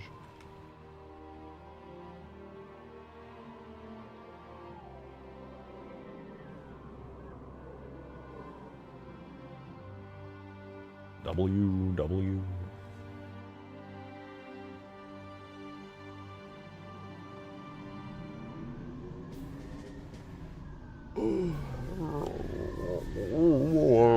Get some coffee in a second, man. Oh, right. The goal is, now that we have this, and I got... Oh, look, he's flying around up there. He's so happy. So carefree. What's happened so far? I added... Oh, wait, I gotta... My dumbass. I only did that for one of the spires. We're gonna do it on the other one, too.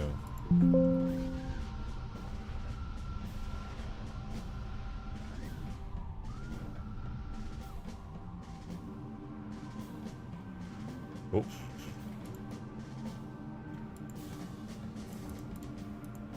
Okay, so we got that. So the AI can now, like the Banshees and the Phantom can now fly up to the top if they see you there, and they're like, what the frick? Reminds me of Halo Wars? Yeah, I mean, it should. It was a little bit of inspiration for Halo Wars with the blue team, you know, colored AIs and stuff. All around. Here's blue base with the blue shade. We got the red base with the red shade. We got the red Wraith. We got the blue Wraith. Where is it? Blue Banshees. Wait for it. Wait, blue Phantom. Red Phantom.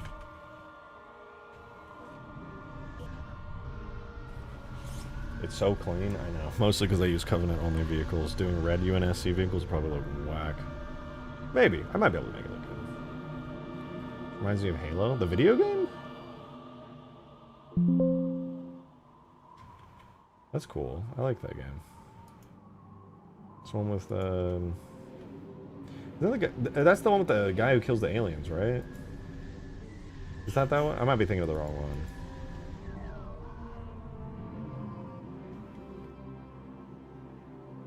Where did my firing points go? Hello? I placed them, didn't I?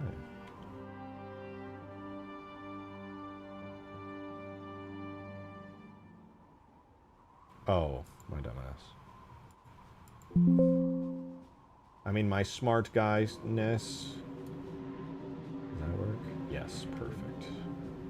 1, 2, 3, 4. Now, you're gonna have a lovely phantom zipping around, killing people and stuff. Do a version where one team has UNSC and Green Covenant vehicles like Halo 3's campaign? Yeah.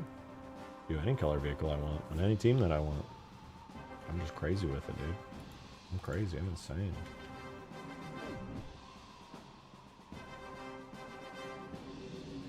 One day I'm gonna fix that damn glass shader, dude. Rendering through the fucking energy shield. And make it a post-pass glass shader. You know what? You know what? I'm gonna, I'm steaming mad, dude. I'm gonna fix that glass shader right frickin' now, dude. I'm just so steaming mad. Maybe, unless it's too hard, then I just won't.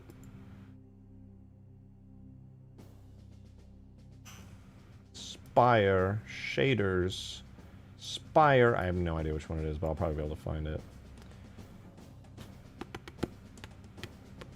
I think it's this one. Wait, let me double check. Great hex. Shell purple, hex, shell purple, tech mod. Yeah, I think it's this one. Am I an expert mode? Oh, I am. I think it's this one. You know how I'm going to test it? I'm going to make it red. Is that it? Did you turn red?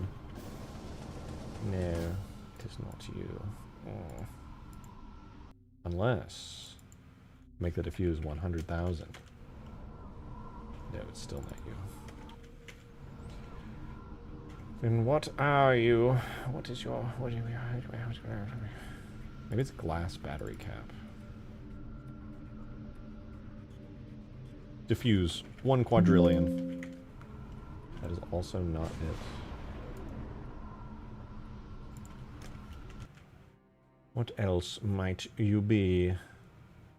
Metal dark, metal great, shell blue, shell gray, shell blah blah blah blah blah blah blah blah. Oh, it could be here. Could BFG glass shell. I'm gonna guess it's this one. Diffuse coefficient 10 trillion. Oh, it's still not it. Oh, it's this one. I'm 900% sure of it. Ah! Okay, that was it.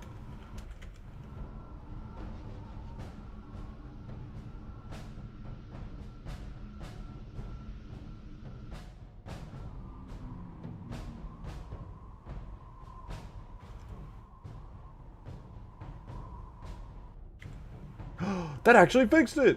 What the fuck? Science. Well, sort of. Now this renders fully through it. Dang.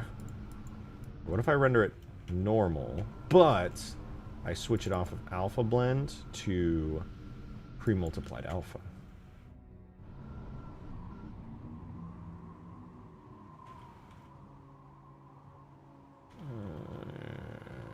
It's because it's double-sided. I never should have made it double-sided, man.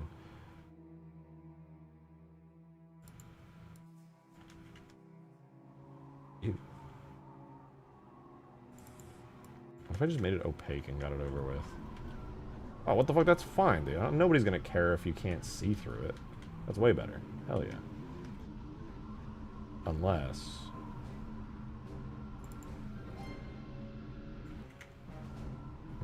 I see. It's actually... I see. Alright, I'm just gonna take... I'm gonna bite the bullet and put it on pre-pass. And that's gonna make it so transparent stuff does admittedly render through it.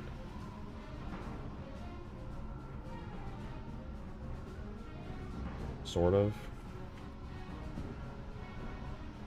Stuff inside it renders through it anyway, which is only this blue beam. Which honestly, that's fine. I'm a little confused why the beam kind of just stops right there, but... Do streamers to answer questions about mods? You know, it's not a bad idea. You could do a Q&A.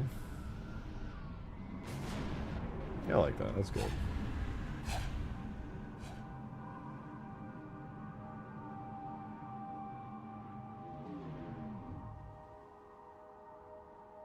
Now they don't do the weird fogging thing.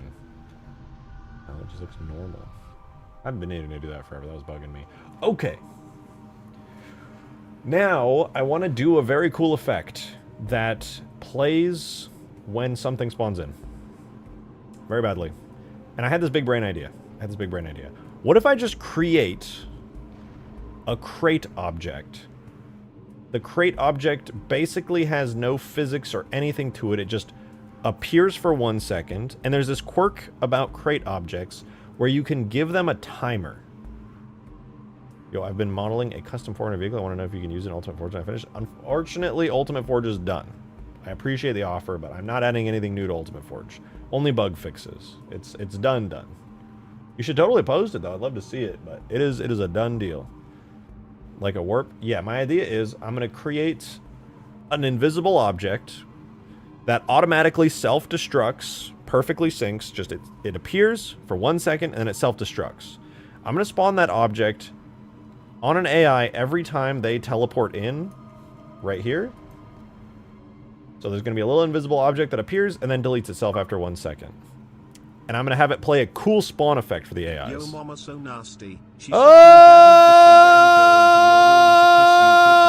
Thank you so much. That was so brave of you, Turbo. Really appreciate it. I loved that. Really so great. Thank you so much for sharing.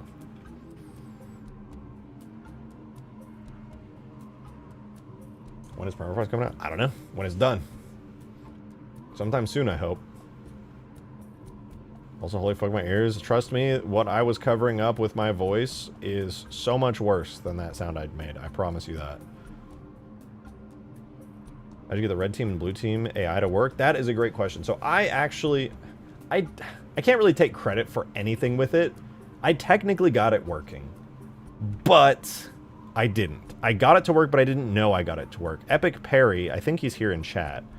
He actually got it working. Because he just did the exact same method that I did, which was the most obvious one to anybody who's actually trying to pull it off. But he was smarter than me and actually got it working. So basically, all you have to do, okay, there's a problem. If you try to do red team, if you want to do blue team AI, it's really easy. Here's what you do. You summon an AI by going into the squads here. It's kind of under my camera here, but basically you go into a squad, and any AI team that you spawn in, they get a team. But the teams are not red, blue, green, yellow, gold, or whatever. Those are not the teams. It's default player, human, covenant, flood, sentinel, heretic, prophet, guilty spark. They're campaign teams. And what I found through a bunch of testing is that each one of these, if you spawned an AI in multiplayer with one of these teams, these all correlate to one of the teams. Blue team, green team, purple team, orange team. All of these have a 1-to-1 match with the multiplayer teams. However, red team and orange team do not have a match. No matter which team, even the unused ones down here, no matter which team you chose for an AI, none of them work for red or orange team. They just don't. I don't know why. It's just a hard-coded quirk of the engine. Red team can never have an AI on its team. However, there's a little workaround that you would imagine. Obviously there is, because I got it working. And this is the workaround. If you put a script in your map, you can just have a really simple script. You can write a single line, and there you go. Your map has a script. Where is it? Where is it? I have way too many on my map, personally. There's a single script you can do, which I did... It's going to sound so much more cursed than you think it is. So this right here, I'm overdoing it, and I spammed it like 10 times. There's a command right here. This command right here. It's called MP Allegiance, aka Multiplayer Allegiance. And all I did here was I took red team in multiplayer, and I allied them with green team. The trick is, human, if you set an AI to human team, that is actually green team in multiplayer. So if you want green team AI, that's easy. You just set it to human team. But if you want red team AI, you have to make the AI onto green team or whatever team. I used green team. And then you have to make red team and green team allies to each other. Which then means if you're on red team, all the green team AIs are your friends. Problem Problem is, if you run this simple line and you make red team and green team friends, and you become friends with the green team AI, because that actually works, but I didn't know it works, because if you test this, these AI, supposed green, red team AI, whatever, if you're on red team, they still show that they have a red reticle. It still acts like they're enemies. You can hijack them out of vehicles like they're an enemy. If you aim at them, your reticle goes red like an enemy. And that was where I went wrong. I would spawn in a dummy AI with no brain, just a test. I would look at them with my gun, and I would see a red reticle. And I would be like, oh, it didn't work. Oh, it didn't work. Epic Perry, being smarter than me, goes in, and he tests it too, but he keeps their AI brains on, and he realizes, oh shit, wait, it's actually working. They are friendly to you. It just still has a red reticle.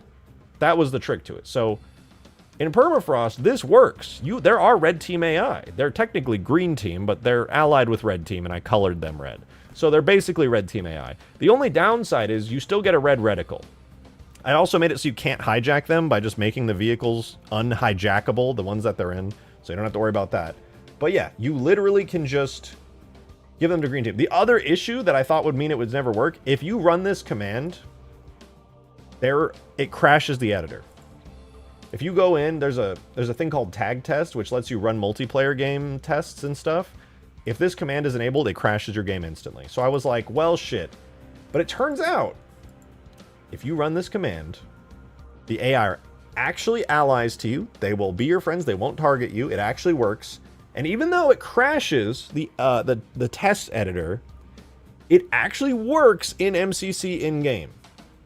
So I was misled the entire time. I'm like, oh, it's crashing the tag editor and the red reticle's still there. But if you just ignore all of that, it actually works perfectly. So it was really confusing, and I was totally lost. But Epic Perry was just like testing it actually in MCC and was like, no, that shit worked. I was like, oh. So long story for that, but yeah, that's how it works. You just run this command, you basically make green team AI, and you ally them with red team. And even though sometimes it crashes for no damn good reason, and it's kind of cursed because they still show up as a red reticle enemy, they actually are your allies, and it actually works. It doesn't look like it worked at first, but it does work. So it's kind of cool. Oh, we are friends here.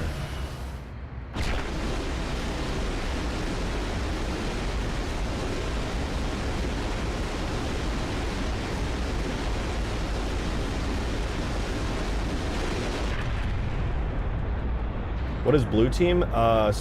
Player. There's a team called Player for blue team.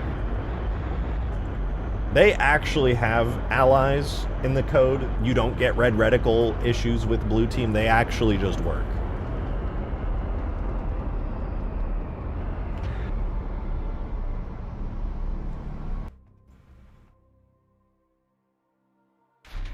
Paint red team green, then the reticle will work. I'm not sure that's how that works, but you just throw a coat of paint on them. It's easy. But no, unfortunately, it is not that easy. It's way easier to just do a hacky red team, green team alliance than it is to convince people it's worth switching to green team. People should be on red team. If I had to make a map and I was like, everybody, just remember to never forget that red team is shit and that it's actually built for green team. That would be ass. Yeah, I've been experimenting with just removing the red reticle currently. It's too iconic. It's too iconic. Could just choose green team and change the color to red. You got to think about it. You're completely correct, and that would make it work better. It's the user experience side. People hate reading instructions, and people hate having to go out of their way to do stuff.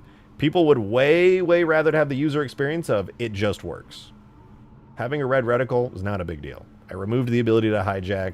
The only thing is that they have a red reticle. That's literally it. Otherwise, they're your allies.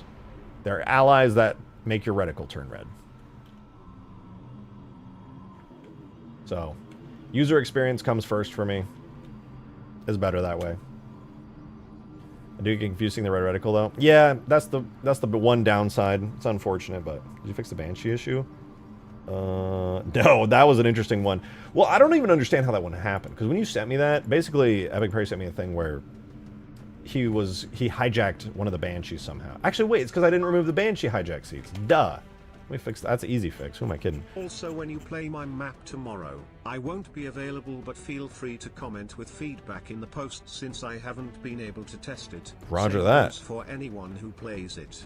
The last version surprisingly didn't have any major issues with no test lol. Yeah, the last version you made worked like perfectly. I didn't hijack it, I killed it instantly, but it did not die. Well, watch in awe as I click invalid for player and also remove all boarding seats.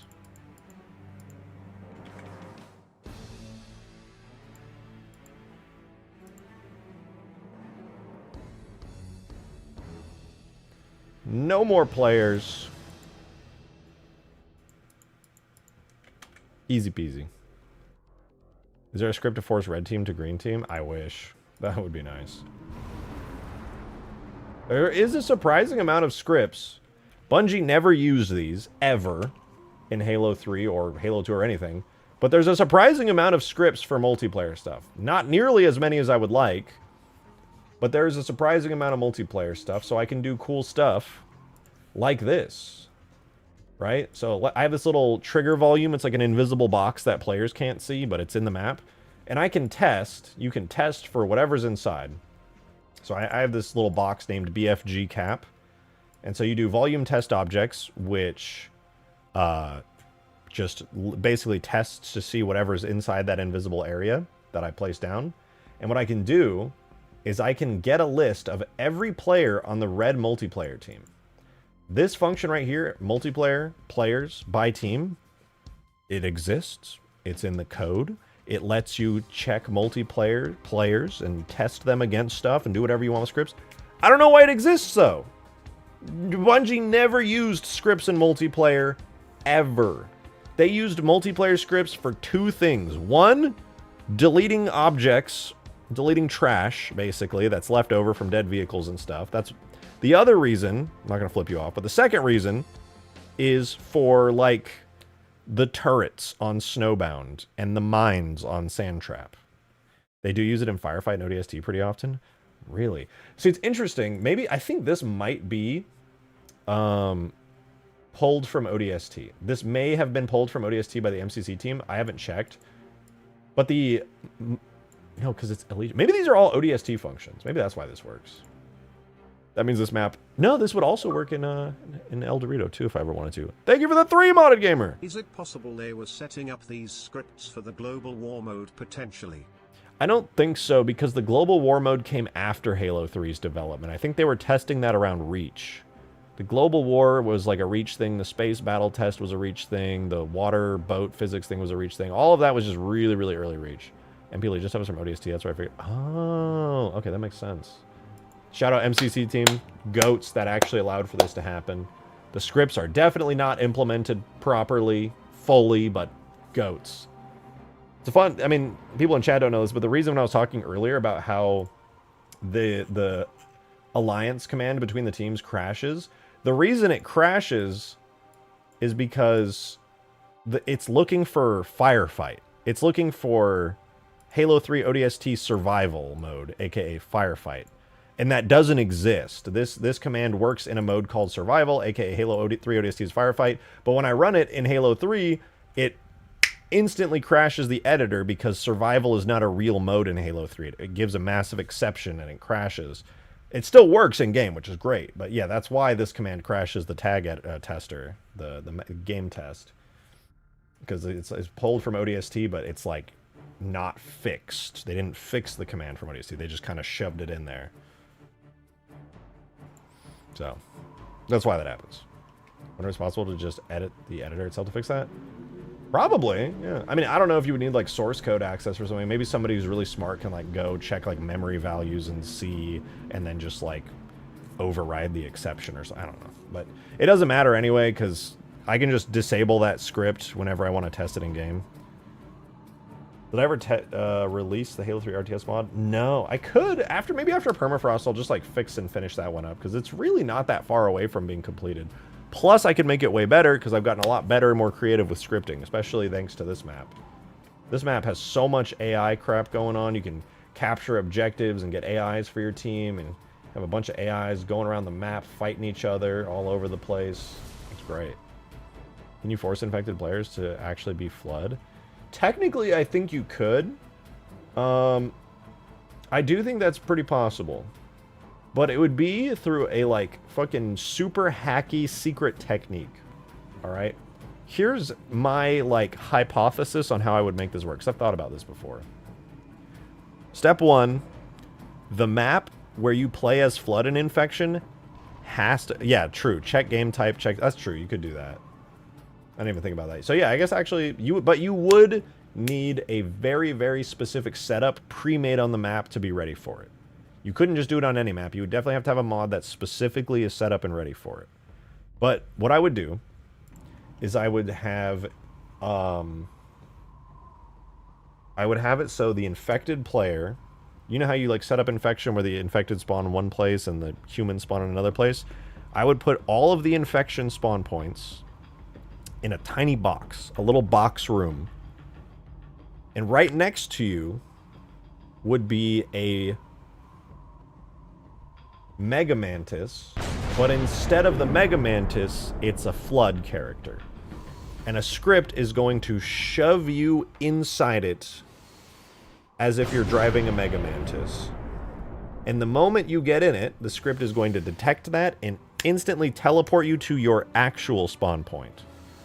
So you won't even ideally notice it. You will instantly spawn in a tiny room, instantly get shoved into a Mega Mantis Flood that you are never able to get out of, and then it teleports you to your real spawn point.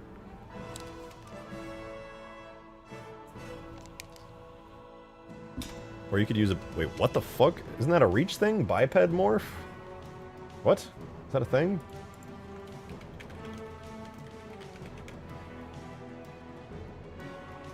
Causes a biped to morph into its floodified form. I wonder if that works in multiplayer. I feel like that really wouldn't work in multiplayer, but... maybe. That could work. I don't know if you could... If there's a way to, like, cast a player as a biped properly, then I could see that working. Because technically it's just taking it... Yeah, no, there is, because you can cast anything as an object. I want to try that. I wonder if that works. Can you force Elite or Spartans? Yeah, you could make, because anything has its floodified form, because I'll show you, every biped can turn into one specific type of other biped. Right here. If I go to like the brute biped, aka the brute's body. Do Spartans have a flood form? No, not by default. It's down, where is it? Here, reanimation character. Whatever you put here is what that command turns you into. There was a mode intended for CE that got cut called Warfare, which might have been the precursor to Global Battles. Wasn't that Halo 2? It was also found in the alpha for Halo 2 allegedly, oh, okay. So that could make sense for the scripts to exist all the way back since CE.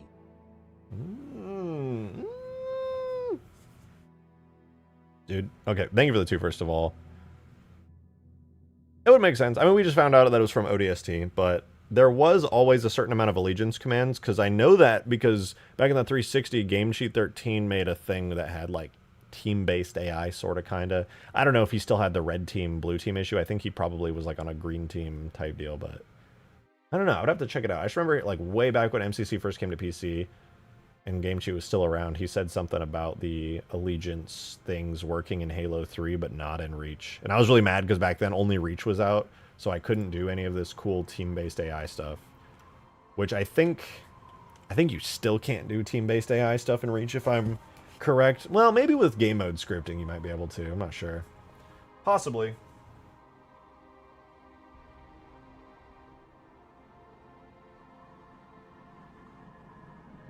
For the record, it would be pretty easy to make a floodified Spartan. It would be pretty easy to make a floodified Spartan. All you would have to do is place the little points all over the Spartan where all the little globbies start growing out of. They're called flood muffins. And you would just place those on the Spartan's body, and then you would just make, I mean, it would be a lot easier said than done, but you would make like a flood Spartan.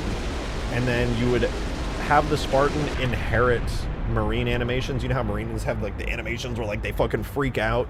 You would get those, you would just make it so Spartans they can just inherit it. You just check a box and they're allowed to have them because they have like the same body shape.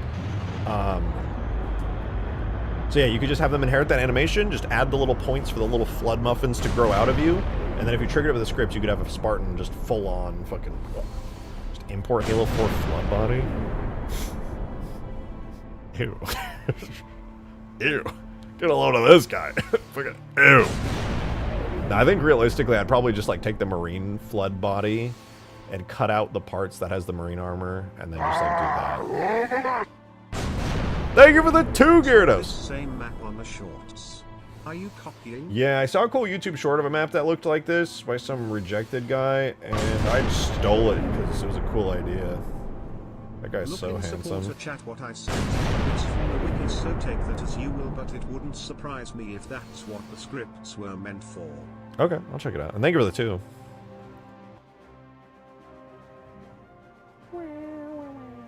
He said supporter chat. Supporter chat. Warfare. Okay, interesting. I don't think I've looked at this yet.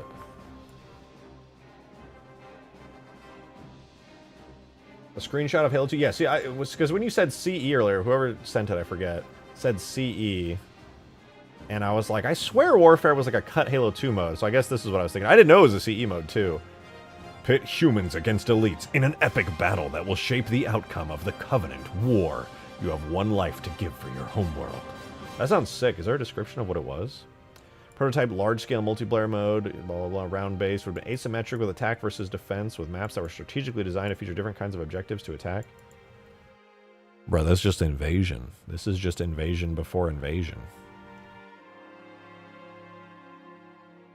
Oh, wait, they tried it for Halo 3 as well. Early Sandtrap had the same deal. Where, like, you start in an asymmetric way, and then you move your way into the map.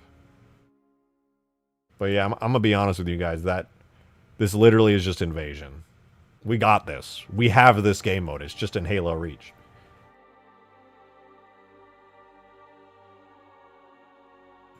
Oh, right here. Although stated by Hoberman as having no relation, the described concept of warfare is strikingly similar to the invasion game type, which did eventually ship with Reach.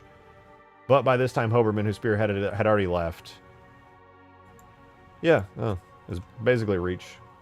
Oh, it had AI? It didn't say anywhere there was AI. Featuring... Oh, you're right. Featuring Marine... No. So this would be... The idea of this, instead of being Spartans versus elites, you were Marines versus elites with one life. I don't think anywhere it says there were AI. Did it? Oh, no. I lied. It totally is. Imagine a Halo single-player experience. Pitched battles between humans and Covenants, massive vehicle and infantry engagements, and every combatant is an actual person on Xbox Live. Okay, no, so it's basically... There was no AI. It just was a ton of players, and everybody was like an elite and a Marine. Like, super big. That's sick, though. That's sick. Can Invasion be done? Somebody already did that, actually.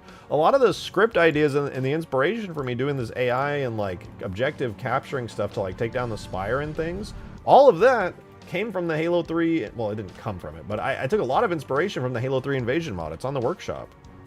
I, like, peeked into their scripts, and I already kind of had the ideas for mine, so I just want to say I totally didn't steal it.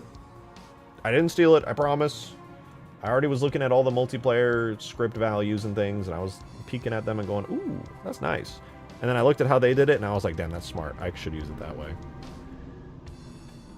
But yeah, there's a Halo 3 Invasion on the workshop right now. It's awesome.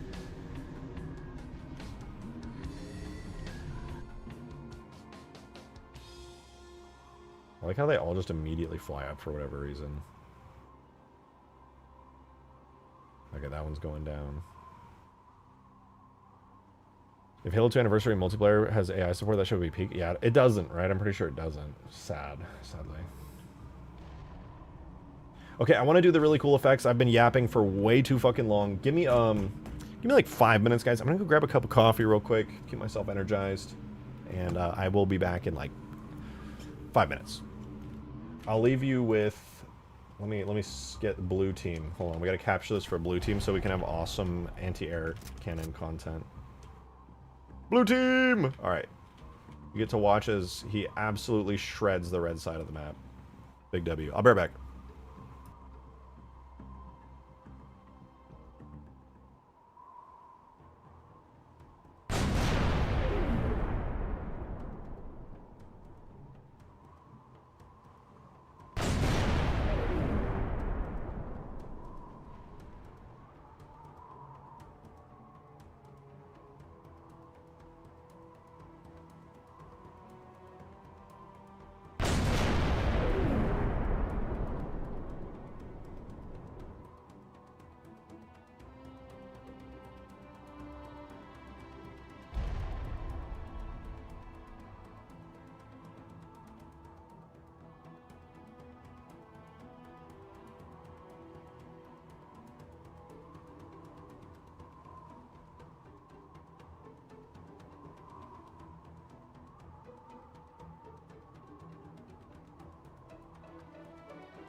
Oh, spook show.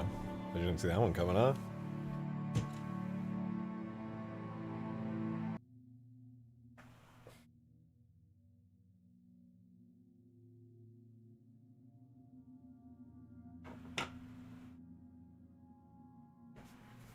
Alrighty, we're so back.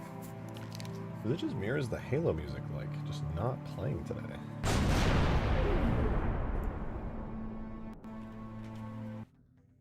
This chair got some good points. That's true, man. My chair knows what's up. It knows, dude. It fucking knows. Alright.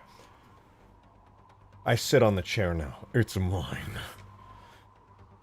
How dare I? How dare you? Dumb question about a mod. Is there a way to do a Minecraft mod for Halo 3? Yes, Inferno Plus did it.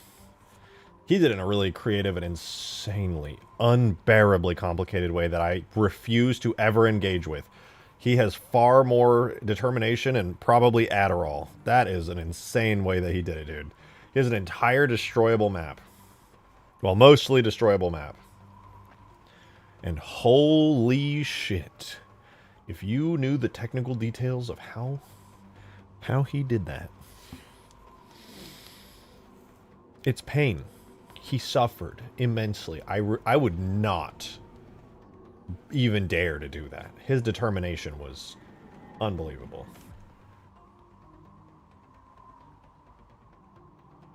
Anyway. We're going to do some cool effects, dude. We're going to do some cool effects. How did he get around the object limit? I thought it would overload it. So every block, the reason it's hell, the reason what he did is hell, is because he didn't make every block an individual object. What he did was, he made every block like a warthog. I can destroy this part of the warthog if I shoot it enough.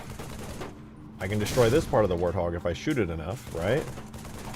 He didn't make individual blocks. He made block clusters that can be individually adjusted and destroyed for the whole map.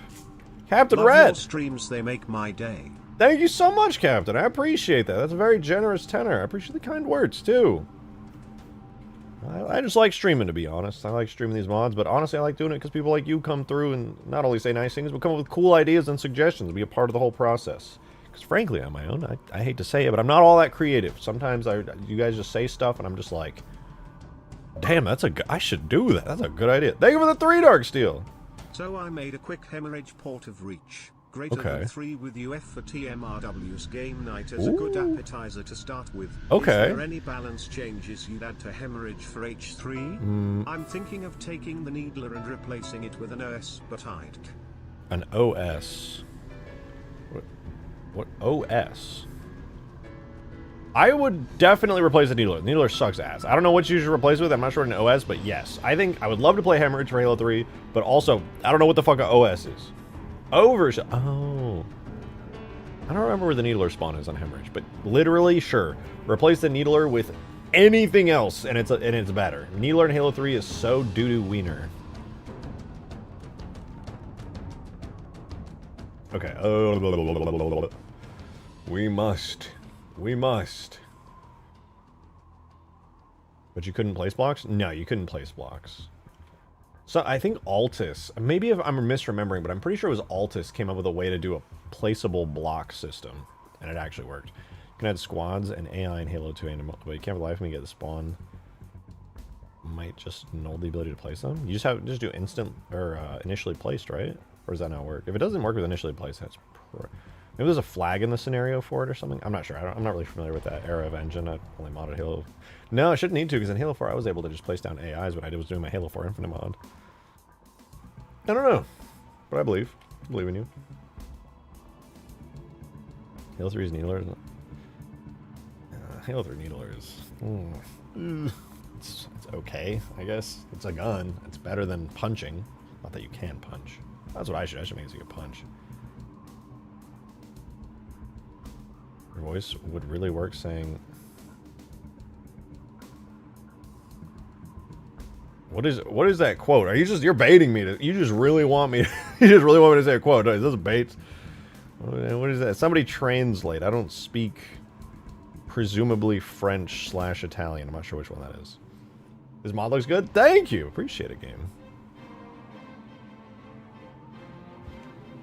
We're currently about to add some cool effects for the AI spawning. We just got done adding team-based support for the BFG, so now a team is able to walk into this capture point here and begin capturing it. I'm on blue team, so in 5 seconds this will capture for blue team, and we get an awesome blue anti-air cannon with AI now, and it will begin to absolutely annihilate the red team hands. Until somebody decides to shoot the core and destroy it, that is. Every time this thing fires, just like in campaign, the core becomes exposed, so good luck.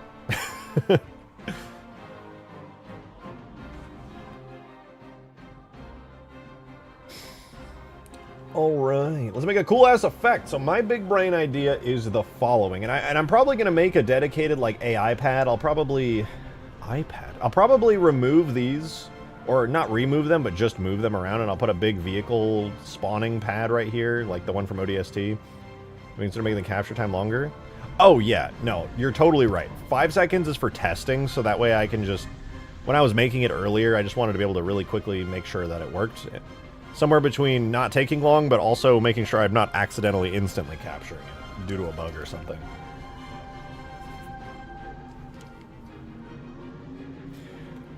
Oh! Alright, so in order to make a very simple crate object that destroys itself, I'm going to take my temporary test null object. I don't even know if it's going to be valid by default, but I'm going to give it a try. So, pause while I open up my folders. We actually have not even opened up any project folders and any importing. Everything we've been doing is scripting and in-game stuff. So, I'm going to do you. Sorry, I'm going to pop this open in the background. Basically what I want to do is take an invisible object, spawn it in every time an AI spawns, and then the invisible object will just automatically delete itself. But what happens, if an invisible object spawned in with an AI and then deleted itself, that's not very interesting because you wouldn't even see anything happening. You're like, what the fuck, why did you do that? So the invisible object is going to play an effect, and then it's going to delete itself. And the effect, I want it to be maybe like a big bright flash or... I don't know, something like that. Some big bright flash, maybe like a beam going in the air that's like colored for whatever team just had the AI spawn in. I'll experiment with it. I like doing effects a lot. It's a lot of fun.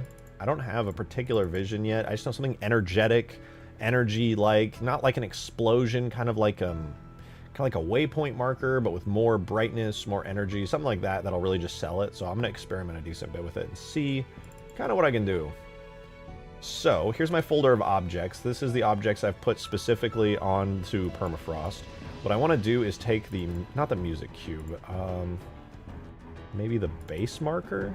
So the base markers are a scenery object. I don't know if that would work as a crate object. I think I have to make my own. So I'm going to do that real quick. It's going to be a brand new object. Super... Oh, I'm in Photoshop. Cannot, in fact, make new game objects in Photoshop. The one that had a silly teleport effect using campaign. Oh, yeah. Like, kind of like that. Literally like that, but, you know, not that. That, but not that. All right, so here's how we're going to do it. I'm going to first get a little Master Chief for scale. Halo 3. Master Chief.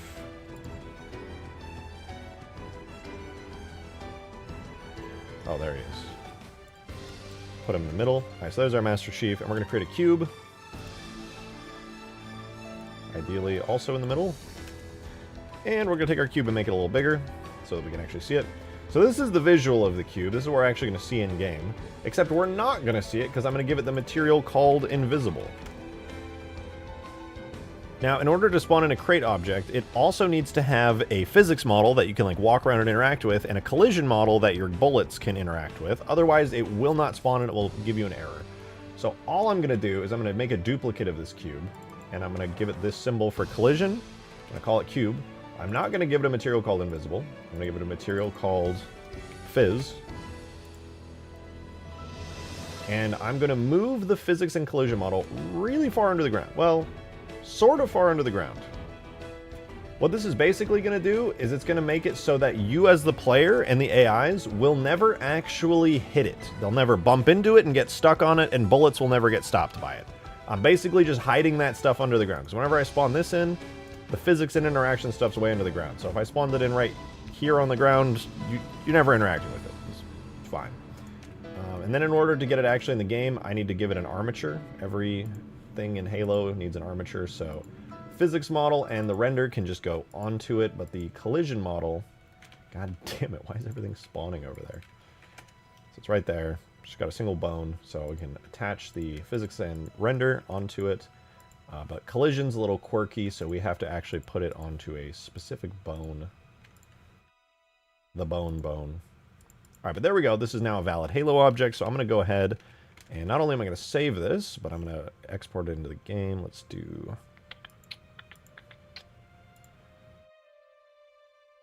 just invis cube. Call it invis cube. I'm going to export it. Trust me, super interesting stuff is going in the background. You're totally missing out. It's so fascinating. Okay, so we got it exported. Louvre. So all I'm going to do now is we're going to take the invis cube that I just exported from the game, and we're going to put it into objects, levels, multi, and then huge towers, which is... that's Permafrost. It's the code name. We're doing game night tomorrow. We're doing game night tomorrow. I kind of got distracted, and I did a whole bunch of stuff yesterday, and I forgot about it, so I figured since I was already doing this, might as well just move it till tomorrow. All right. We got this. We got our new little invis cube. Now, I want to import it into the game, but first we got to make a folder for it here in the actual objects folder where it'll render out to. And then I want to get a crate object. I don't know if I have any crates in here. I think they're all scenery. Is the Albatross a crate? No, that's a device machine. It's all scenery. God damn it. Is the Epic Mod Man done? Yeah.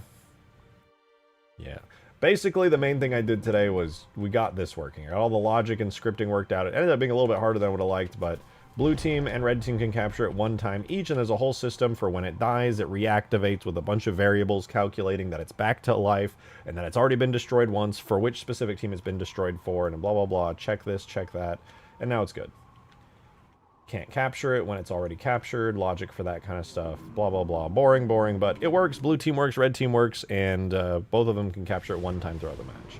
Now we're doing an effect. We're doing the cool effect for when the AI spawn in. Oh, shoot, you know what I just realized? I didn't put a marker. So if I want to play an effect on this thing, I have to add a marker to it. That's basically just a position.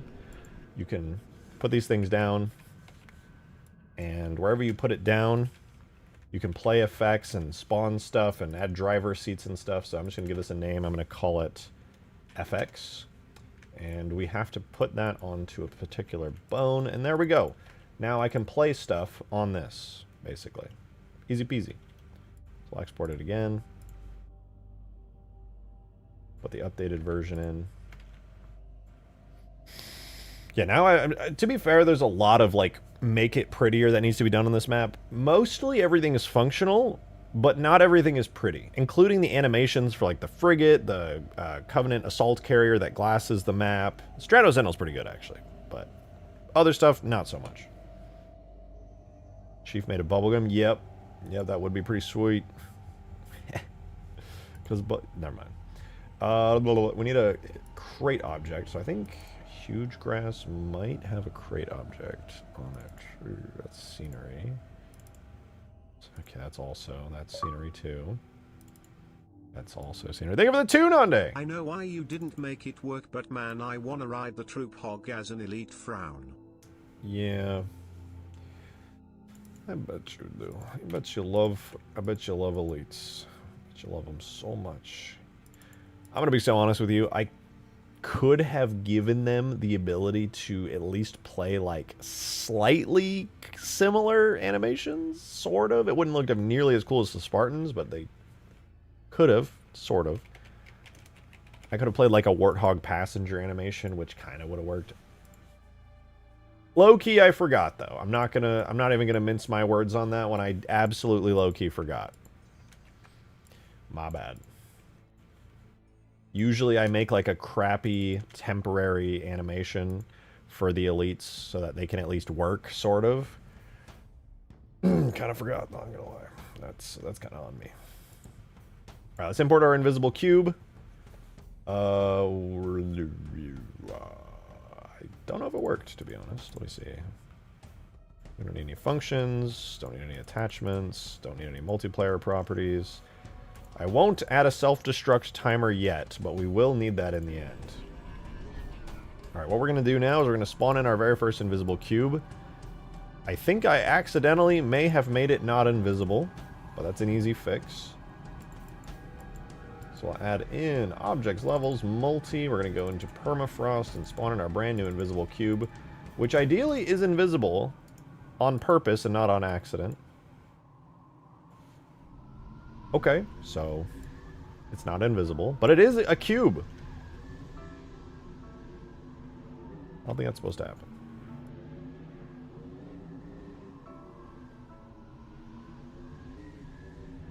Yeah, I'm gonna be honest with you. That shit's fucked up.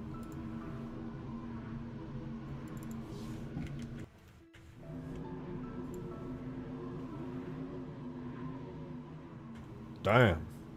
It's definitely not supposed to do that. But I have a solution. Calling them saying Healy, don't you? They're called elites. Fucking nerd. Nerd! The Seghili are from Seghelios, and the Ungoi. Oh gosh, I can't play Halo's campaign anymore after learning the lore of the Ungoi. Gosh. That's what you sound like right now. That's what you sound like right now. They're called grunts. They're called elites. How fucking dare you.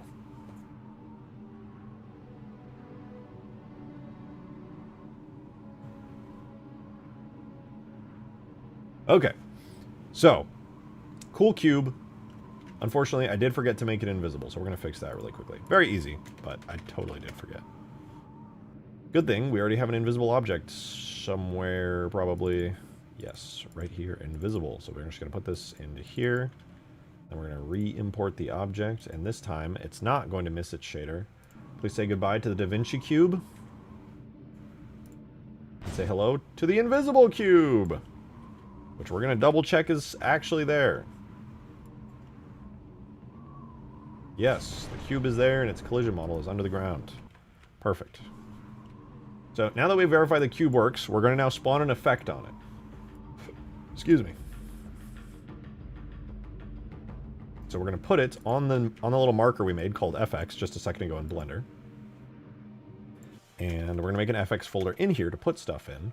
And temporarily, I'm going to put a basic effect on it just to make sure it works. So that's going to be tags, FX, scenery effects. Let's do like, what's an energy? Is there cool energy effects in here? Maybe like an explosion. Let's do like a Covenant Explosion Large. Copy that, put it in here. Add that. There we go. So it can play effects. Sweet. That's exactly what I was hoping would happen. So now it'll just play this effect over and over and over, and it's fine. This map alone has more boulders than all of campaign. There's only 100 on this map, for the record. They're big boulders, but there are only 100 of them. There's like 400 trees, though. They're kind of hard to see right now because I don't have shadows baked, so the trees don't really stand out that much, but once I bake lighting on this map, you'll notice the trees a lot more. That has a lot of rock. That's... You're not wrong. We're not wrong. Alright, anyway, Covenant Explosion Large, theoretically, an interesting effect. But I don't actually want this to be an explosion, so I don't want any smoke, I don't want any fire. I'll see if I can build off of this and make something good. I like the flash. The flash is cool. I don't want there to be a sound of an explosion. Don't want there to be a light. That's kind of overkill. Don't want a decal to appear, and I don't want a screen effect or that sound. So basically, we got rid of all that. So I like the explosive flash. I don't like the... Wait. Yeah, I don't want any sparks. Plasma burst is... Plasma noise, no. Light beams, yes. I think eject does a bad one. That spawns a whole... Yeah, it spawns a whole sub-effect, so we don't want that. Don't want any sparks. I think Plasma Burst is not one that I want. Let me see. Plasma Burst is this. Maybe we'll keep that. We'll see if that looks good. That's the flash part. Then we have a Fireball. I'm going to be so real with you guys. I don't really want any of this.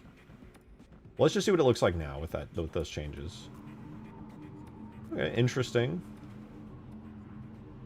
I don't want any of the smoke and fire, though. This is supposed to be like a very quick, energetic effect for when the AI spawn in. So I'm just going to completely delete the fireball, and we'll just leave the delay. So Honestly, it's not bad. But I do think the plasma is a bit much. Maybe if I swap out the plasma burst instead for... Oh, there's a good one for this. I know it. I don't remember where it is, though. I think it's anti-grav light. Ooh. Oh, it's a little big. If I shrink it down, maybe. Let's shrink it a little bit. 0.5 to 0.45, I don't know. So doesn't have to be perfect. And then change the lifespan of it so that they're a little bit shorter, 0.25 to like 0.35. Rewatch. It's okay.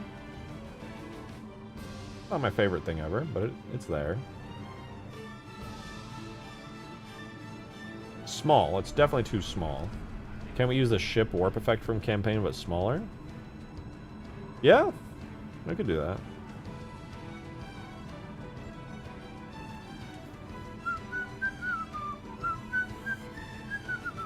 Finder map uses a lot of my VRAM compared to regular Halo 3. Can't say I'm surprised. There's a lot of shit on here. Yeah, we could try nabbing some of like the slip space effects. It's a good idea, honestly. I like that. Maybe like that big distortion ring would be kind of cool here. Let's try that. We'll do... we shall do object characters. No, object vehicles. I'm going to yoink it from the Corvette's FX. Not you. From the summoned weapon Corvette.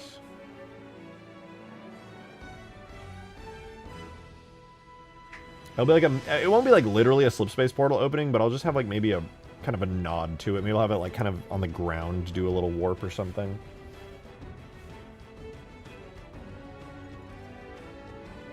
It's like a very quick one. Like the effect is going to be about this long. You know, I just kind of want it to be like a teleport effect to mask the fact that they are appearing right there.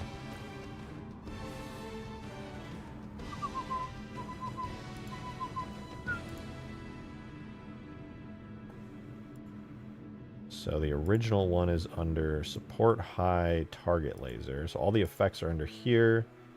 We want the slip space, which is under Corvette. I guess it would be under Corvette leaving.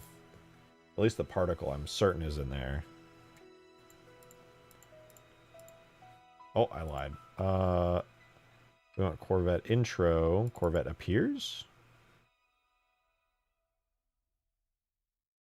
That's the old one. It must be under here. Slip space rupture. Yes, this is it. Awesome. What about that ring effect of Master Chief teleports and see when a player spawns? Yeah, I could definitely do that. I was thinking about it. But the problem... Actually, no, I guess that wouldn't be a problem. I could probably do exactly that. Make it like team colored even. You do CE teleport, which is an amber circle with energy waves. And a flash. Don't forget the flash, so that way... Not that it ever actually hid Master Chief's instant teleport in, but... You know, it's kind of tried. What is slip space flash dot particle? What are you? Do you have a special texture? No, it's just a flash soft. Understood.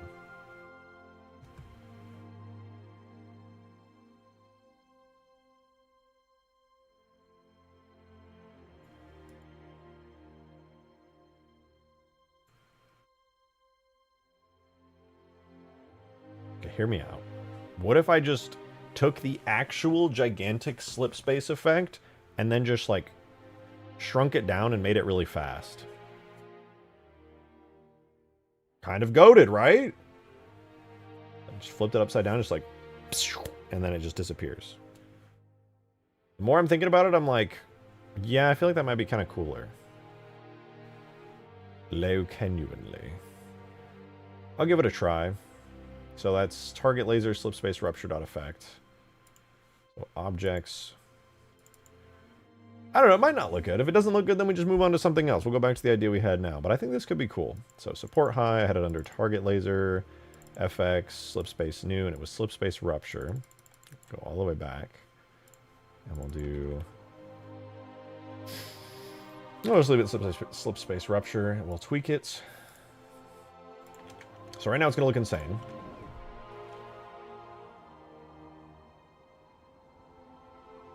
It's a bit much.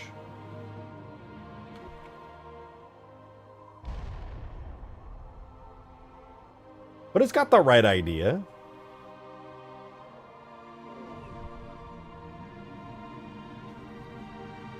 Actually looks good. Yeah, it looks honestly a little bit better than I think I was expecting it to look. Definitely needs work. But it's not too bad. It's not too bad. It's a rupture. I don't know why it's playing so fast, to be honest. Delay 1. Maybe I need to add a delay to it. Duration bounds 3.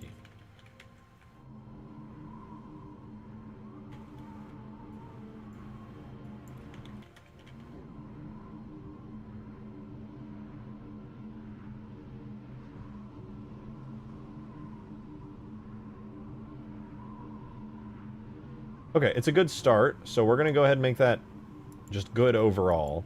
So it starts with a flash. There's a bright lens flare. I need to steal this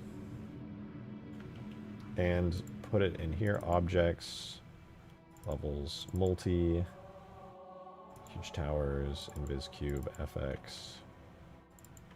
And then we're going to shrink this down really far. It's probably extremely big.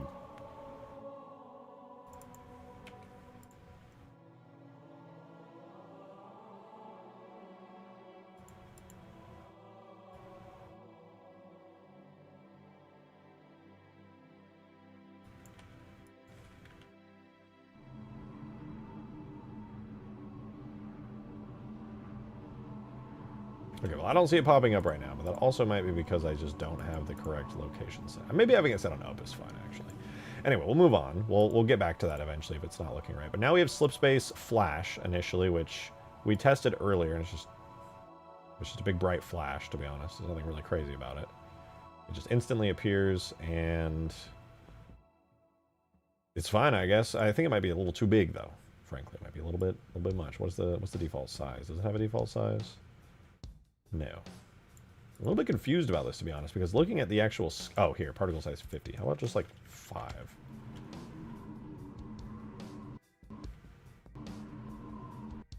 It's really brief. We'll see if we can find... We'll see if we can actually see it. I'm going to be so honest, I did not see that at all. Apparently there's supposed to be a flash there. I didn't see that shit. Maybe it has an offset. Let me see what it has an offset. Oh, yeah, it does. Starting interpolant, we'll do 0. Relative direction, we'll do 0. We just want it to spawn directly where it needs to. Alright, anyway, we'll shrink the rest of it now. I don't know where the initial flash is, but I don't care that much because that's not what I'm here for. I'm here for the big ol' slip space rupture effect, which has the big distortion ring, the glowy blue tube, a big flare, and whatever slip space glow is. I don't know what that is, to be honest. What is the texture for it? Oh, this is the glowy portal at the bottom. Okay, that makes sense. I guess spawn effect like Halo Wars? Yeah, it's about time. I was planning to do this the whole time, but frankly, just didn't really think to do it. I've been meaning to. I was like, we'll get to it eventually. Our particle scale is 40. I'm going to set it to 4. See what that looks like. Okay, not bad. So that's... I'm 10xing it down, basically. Particle scale, 10. I'm just going to 10x everything down and see what it looks like. Tube. Scale. Scale. 1/10. Flare. 1/10.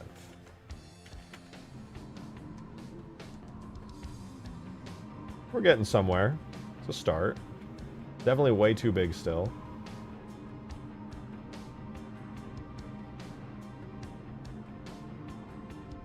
Last thing I definitely want to do for now is on the close, there's the reverse slip space distortion, which I also want to 10x.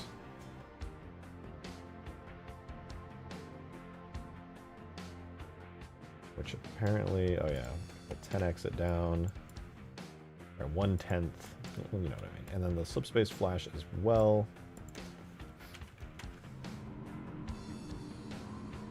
Cool, it's a good start. We're getting somewhere. Again, way too big, but it looks pretty neat. I like the general, like, vibe of the effect.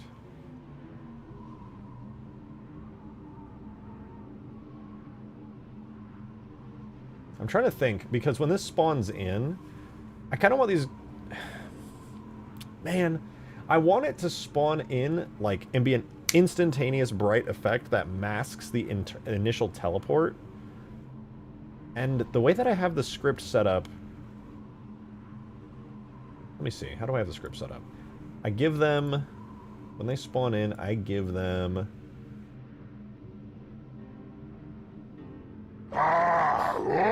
Lunar, thank you for the 2! Appreciate it. Advice for anyone streaming anything Halo related? I'm not gonna mince my words, because I'm gonna take your request seriously. Don't stream Halo. If you do, honestly, in my opinion, the only reason I find success reasonably, you know, I'm not like massively successful by any means, but the fact that I have any success at all is just because I am able to make my own content. The truth is, there is not a substantially large Halo streaming viewing community. It is just basically non-existent. The only people who are reasonably successful with Halo content, in my opinion, are people who are already in there early and already have a base, because it's really hard to grow, like nearly impossible to grow as a Halo content creator. Donald's a streamer with Halo 3. Does he get decent viewers? I could be wrong about this. My content creator instincts just scream to me, oh, he has insane skills? Okay, well, to be fair, if you're insanely good at a video game, people are going to probably watch you. It's just really a extremely hard space to break into. And frankly, if you're going to put all the effort in, which is a lot, to become a content creator and grind that shit out, I would not recommend Halo, to be honest. I think Halo, unless Halo gets a big resurgence with like new games and it's awesome and everybody loves it, I would not recommend it. If you decide to do it anyway, post a lot of TikToks, post a lot of clips, post YouTube shorts, make videos of your content occasionally, stream it, link it, advertise it, and go crazy. That's just general good streaming and content creator growth advice. If I was being real, though, I would say just don't even try with Halo. I would not recommend it. If you really want to do it, do it. Treat it like a real content creation growth where you want to like have multiple social medias and you want to post regularly, build an audience. So, I give it a go. But frankly, I would do anything but Halo.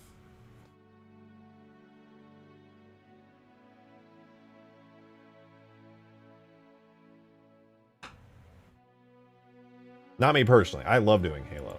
I just love Halo in general. But I make my own content, so it's different.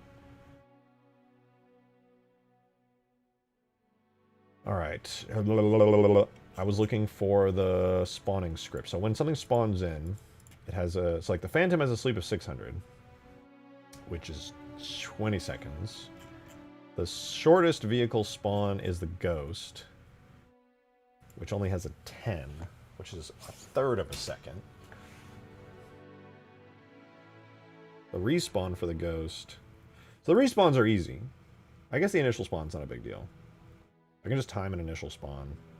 I guess I could just make the initial spawn a little bit slower for the Ghosts, frankly. That's not a big deal.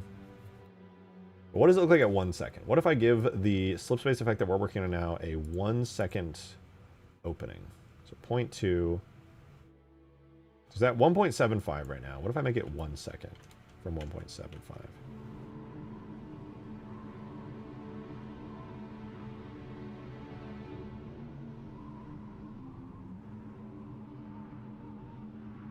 The fuck?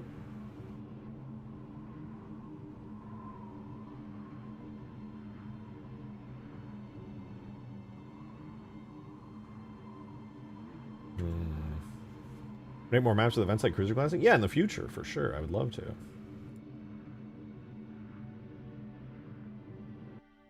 slip space, glow, distortion tube. I guess that's all fine. That only lasts for a duration of 1 second, though. Close. Oh, I see. Close delay 1 second.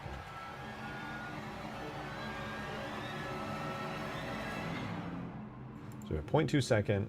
The rupture is 1 second, and then the close waits for 1 second before running.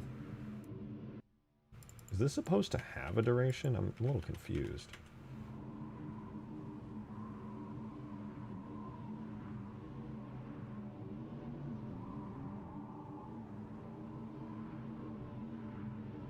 Okay, I definitely need to shrink this. I think it goes without saying that this definitely needs to be shrunk.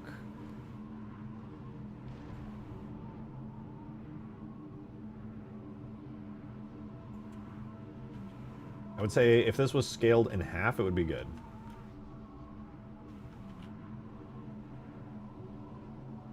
Also the lens flare. I really like the idea of there being a lens flare, and low-key there needs to be a lens flare.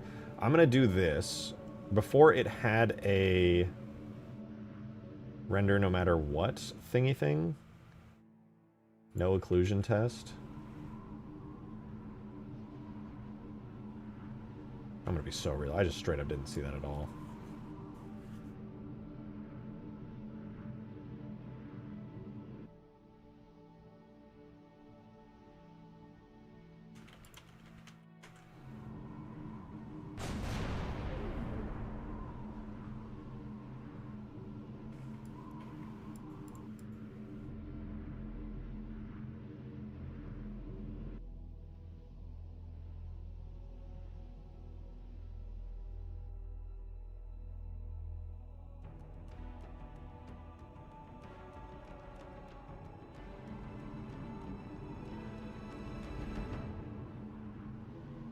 Am I just like dumb? Don't answer that. Why isn't this working?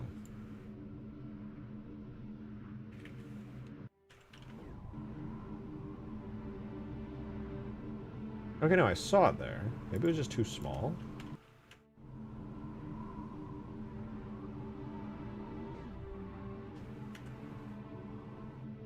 I'm gonna make its brightness a bit more. I'll make it like 5. Okay, that's not bad.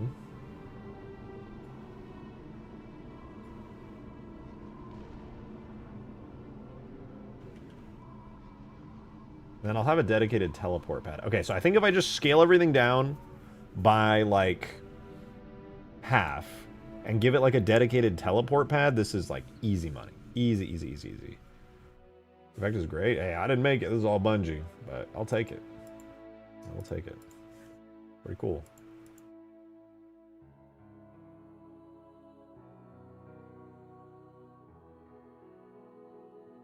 Alright, so cut the particle size in half there.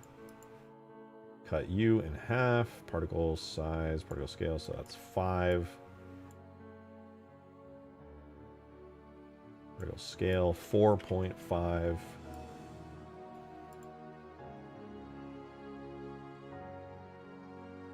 Five to 6. And then for the out, the closing, particle size 4 to 1.5. And is that everything? No, it's this last one right here, which is 2.5.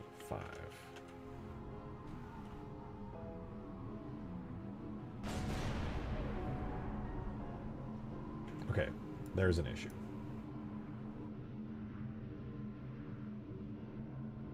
Rupture lasts for 1 second. Close is delayed by 1 second.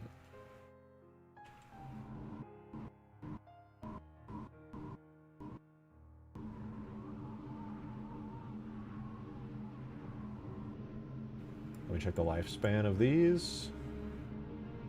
Distortion, lifespan. Oh, I see. It's manually set to 1.75 seconds.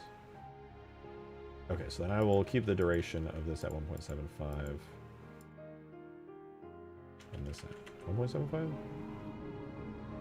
Okay, that's cleaner.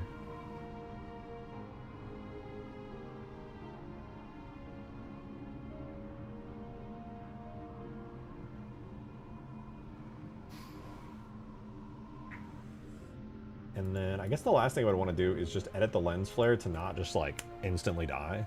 I think the smartest move for, oh, I guess I probably should have an occlusion test. Does that still work with an occlusion test? Yeah, it still works. Okay, perfect. So I'm going to make it so it has a age brightness 1 to 0. Yeah, that works.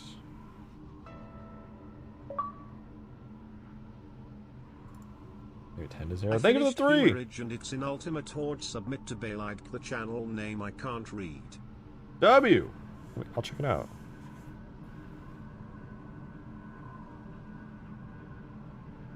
Pause in the middle of the animation? Yeah, it's a bit odd, timing-wise, admittedly.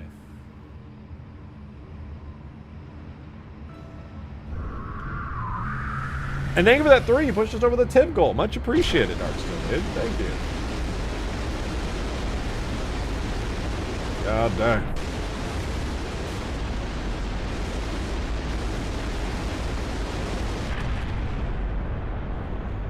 Let's see. Hemorrhage in Halo 3. It is made.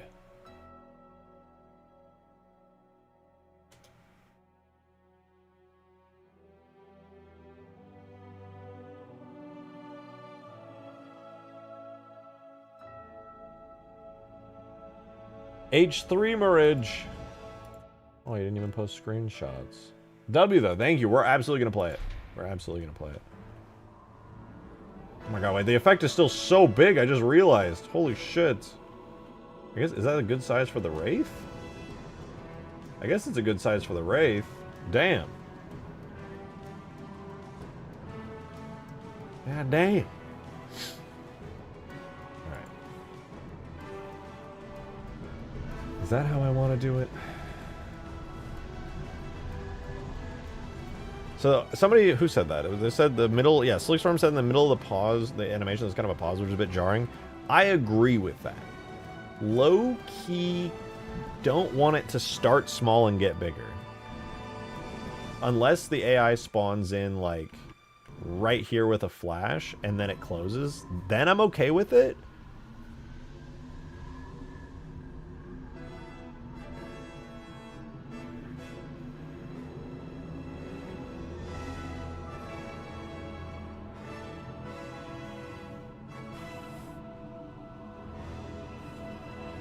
Thank you. No problem, Lunar. I didn't want to have to say it because I don't want to crush somebody's dreams. But your dreams of being a content creator should never be crushed, frankly. Being a content creator is super fun, and it's always something you can grind out on the side. It does require a lot of effort. Halo specifically, just a bit rough is all. For now. It could have a resurgence. You never know. Fingers crossed. Hopefully. Please, God, please.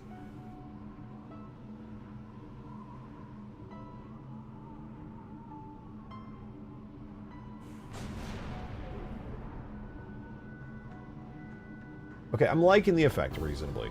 It's pretty good. And things aren't just going to spawn right here randomly. There will be like an actual platform for them, so it's not the end of the world here, but it's nice. It's nice.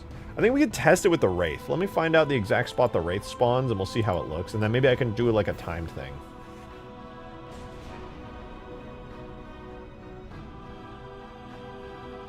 How long does this thing last for? What's its... Does it have a lifespan? No, lifespan is going to be 0.2 because that's where the initial flash occurs. Would I copy you, delete you from the flash, put you in the rupture instead as a part here on the up marker, which gives it a 1 second or 1.75 second duration. Goes from 40 to 20. But since it's now 1.5 seconds, what I could do... Put this to 0, put it at half instead to calculate it there. At another point here halfway, at 0, which then shoots up to 40 and then goes down to 20. Which gives the illusion of some kind of time. I lied. That, but invert... Oh, no, wait. There. That might work. Unless I... Oh, it's inverted. Oops. Yeah, that, but backwards.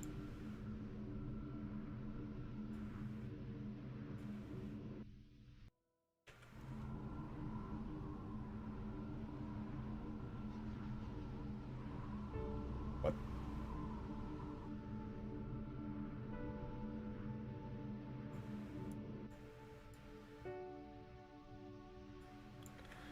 I'm just going to start doing stuff because at this point my brain feels cooked and I'm confused.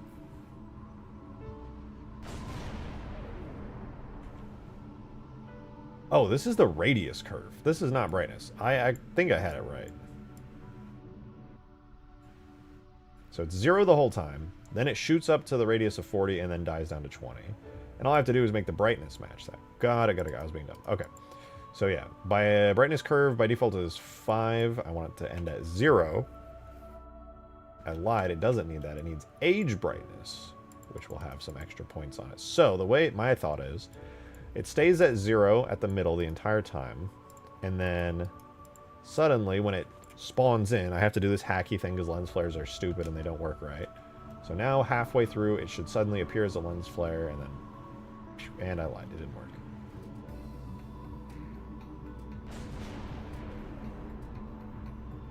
What?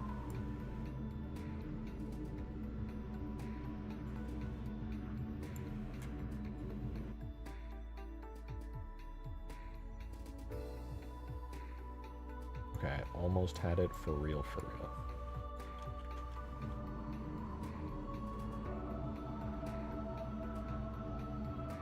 Nice, that's pretty cool.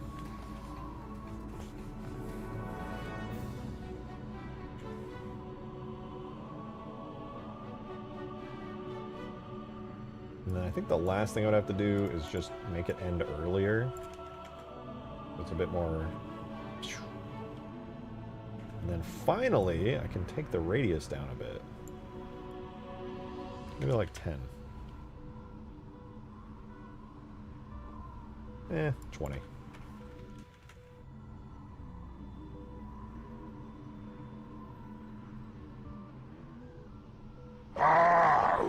Master Oof, thank you for the 6. Appreciate Hello, it. Mr. Hairy Shotgun.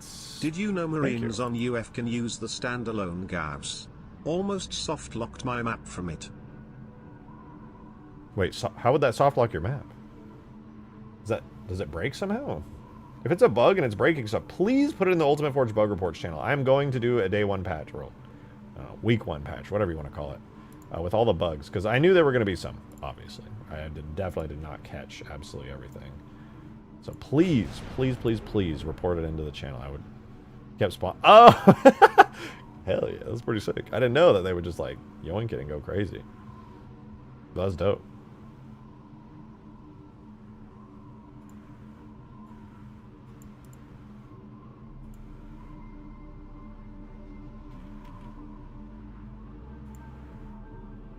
So right there. This is going to be where the Wraith spawns in. So we're going to do this as a test. This effect is far from done, but it's a test. And so here's how the test is going to work. I am going to give this crate a name. This is going to be AI FX AI Red 01. That's the name of our little cube here. And it's not automatically going to be placed, right? But now we're going to run to the scripts really quickly. And for this test, I'm going to try it with the Wraith. So on the Wraith initial spawn, it creates the vehicle and it creates the AI, waits for 10 frames, and then sets a value to true. I'm going to then wait for 20 more frames. I lied. On every AI, when they spawn in, they sleep for 1 second before getting teleported in. Which means that I might actually be able to do it in the command script. Command scripts might sync. I have no idea if they will, but I'm going to try it. If they don't sync, you know, whatever. Could be worse. What I'll do is under Wraith Blue, which is way up here somewhere. Red gun to, yeah, way up here.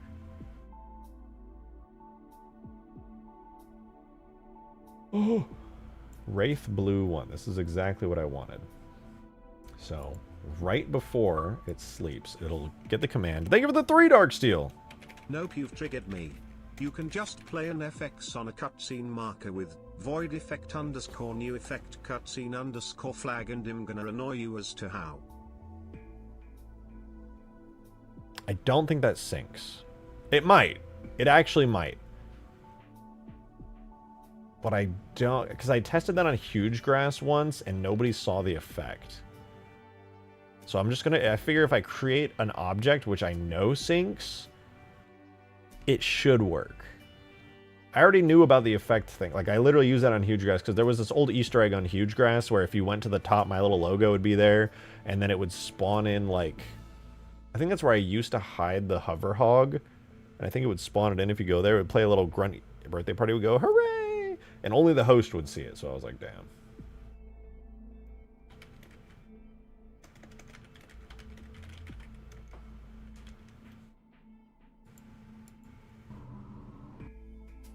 Okay, I don't know if the timing is going to be right at all, but we'll wait for the Wraith to spawn.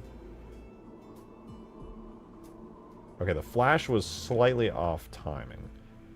That was before you knew the secret of multiplayer script syncing. Yeah, but that's a one-time deal. I'm trying to get something that syncs, but also plays every single time.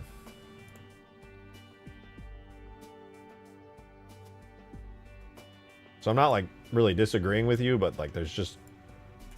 I'm just trying to do it in such a way that it'll function correctly.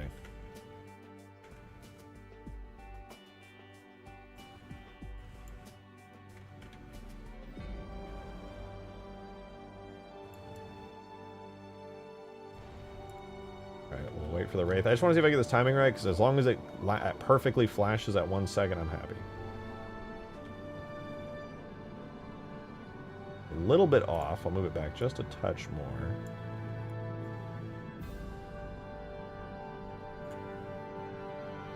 I suspect I'll probably be moving it a little bit too far back.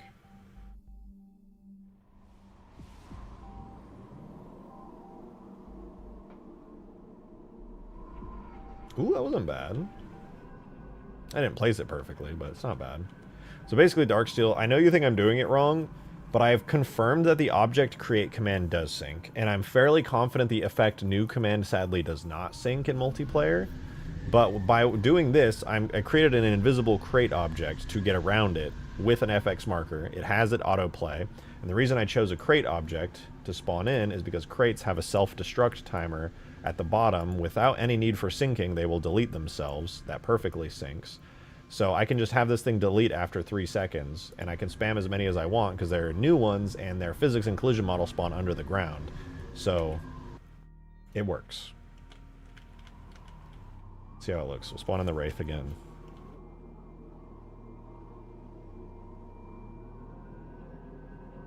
If I colored that red, that would be kind of red team coolness. And also if I actually had a pad for them to spawn on, that would be like extra awesome. But that's pretty sweet. Especially if they all had a shared like landing pad. I'd fuck with that.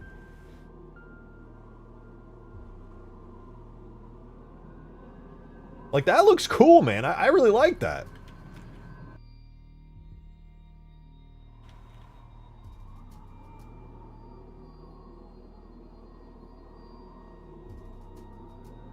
It feels pretty seamless. Like, I actually can't see the Wraith teleport in.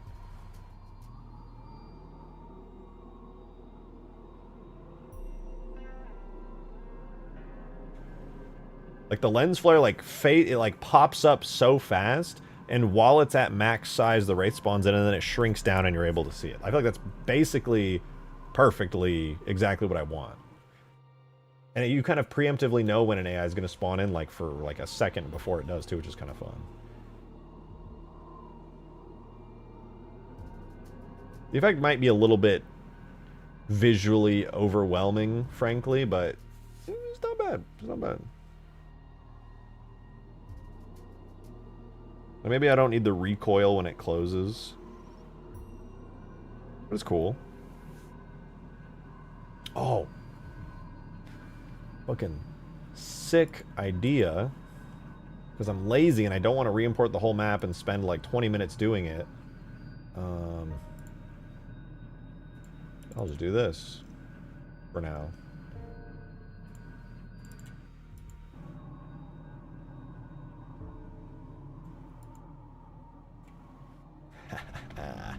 I wanted to basically use this object for spawning in the AIs temporarily. Kind of put it around here somewhere and move those little bits to the side. Dragons World, thank you for the 3! I survived the floods, lol. Hope you're all doing well. We are doing well. Thank you for asking. Good to see you're doing good. Appreciate the 3. Testing out some cool... Oh, fuck. We're testing out some cool, fancy new AI effects. Okay, well, actually, I can't really do this without moving. Well, no, I can do this. This is pretty easy. I'll have to move it again later, but...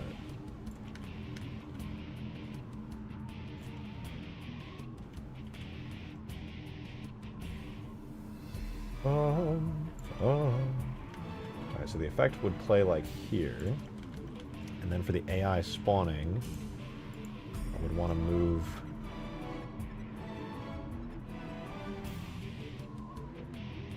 Probably want to rotate this thing a little bit so they're able to get out a bit easier, frankly. Like that. And then... I would definitely make a smaller version of this, to be fair. Any way to have the elite not get in after teleporting in? I mean, that's the whole point, is that he gets in, so he's in the vehicle. I mean, I could just script it so that he doesn't, but then there's... Then he's just not in the Wraith. You know what I'm saying? Red initial 01. No, I want... Red base. This is what I was looking for.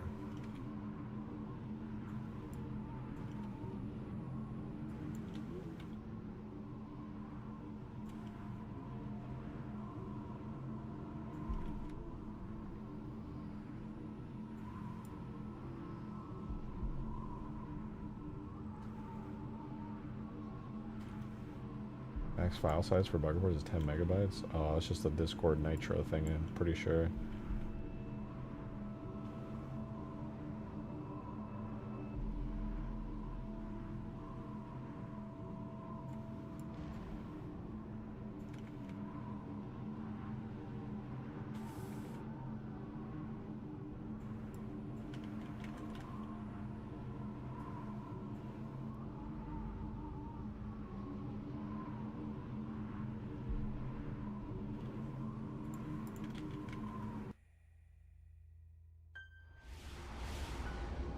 Oh no, they don't have pathfinding. They're about to get nuked by a Wraith.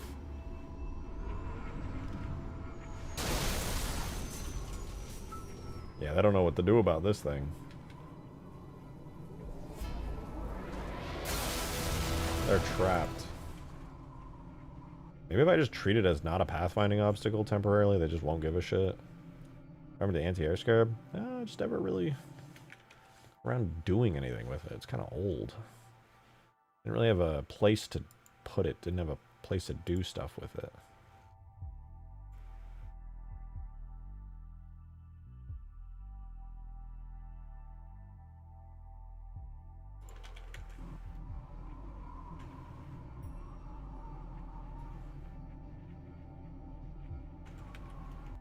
Can they move if I do that?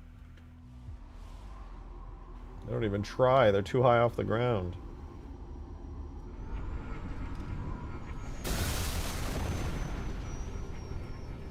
Actually a little too early now.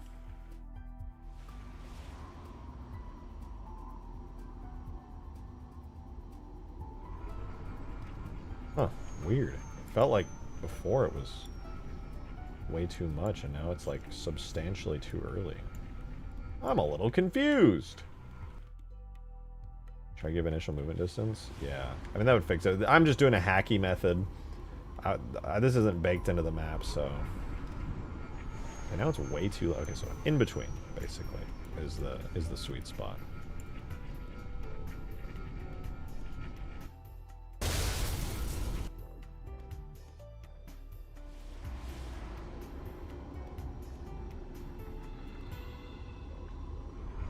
Okay, now it's way too... Is it just random? I guess the teleport's a little random. Maybe I need something better than a lens flare. 7 seconds long, 720p, 30 FPS clip is to Discord still says it's too big. Yeah, that's the encoder. Whatever encoder you're using is like bloating that file size like crazy. It probably has like very low compression, probably very, very high quality file size. You know, more lossy encoder.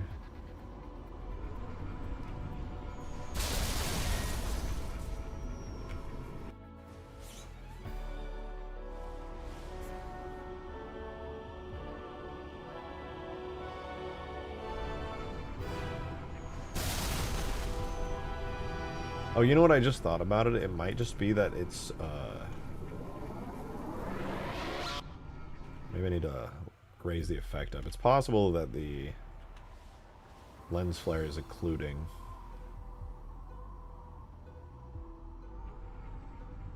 I'm just gonna make it bigger, dude. Fuck it. Fuck it! Make it bigger. Against a bright background, it was clean. Against a dark background, not so much.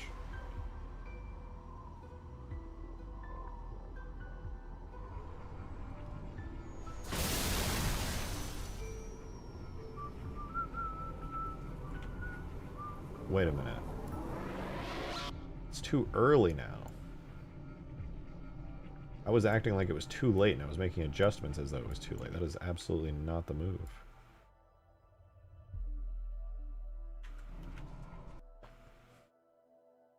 Imagine if telefragging is a mechanic.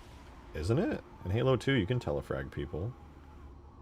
Oh, I guess in Halo 3 it just says blocked.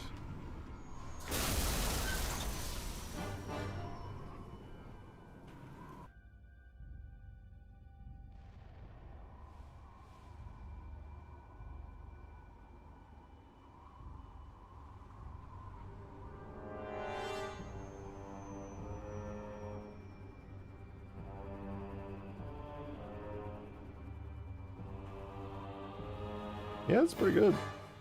It's not bad. It's not bad. Okay, most of the bug. Thank you. Thank you. Thank you.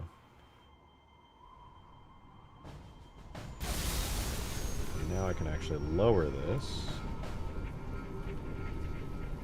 Also, want my particles to be double-sided. They're not double-sided, and it makes me very sad.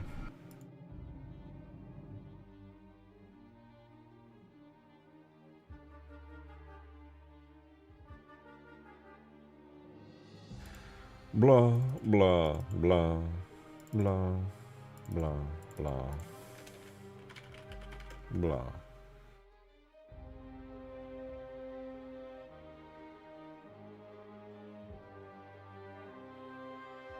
Blah.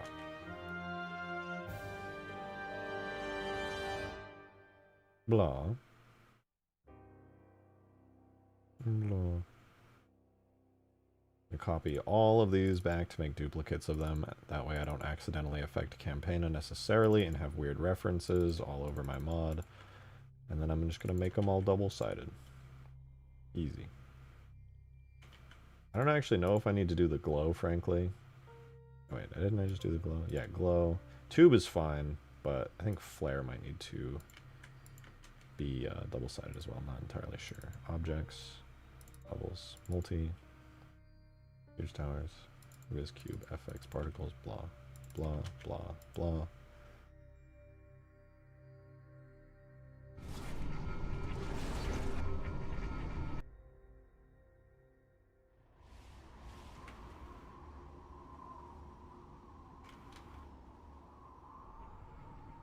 Okay, looks a little nice, eh?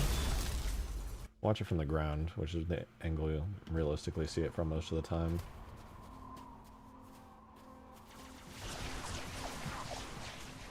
Cool. Loki want to make it kind of reddish pinkish for the red team and then leave it blue for the blue team.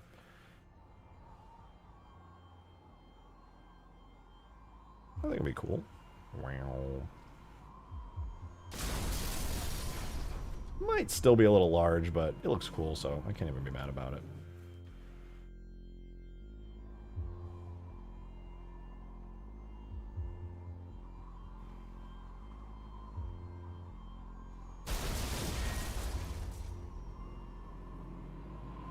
Could we try burying the structure on the floor? Nah, I'm gonna delete this structure. It's I'm gonna keep it, but I'm gonna build it into the map. Each base is gonna have one, and I'll make it a little smaller than that. Well, no, this is about the right size. I'm basically just gonna make it a permanent fixture in the map. Probably move it backwards a little bit, so the AI kind of have to travel a little bit more. Kind of adjust the points and stuff. Each team will have one. I'll move these little batteries over, clean them up a little bit. It does need to be kind of back here, that way when this thing collapses, the AI can still spawn, because I think I'm going to take back what I said about having the AI not spawn when the base goes down. That would just suck. That would just be bad. Well, maybe I don't know. I'll think about it.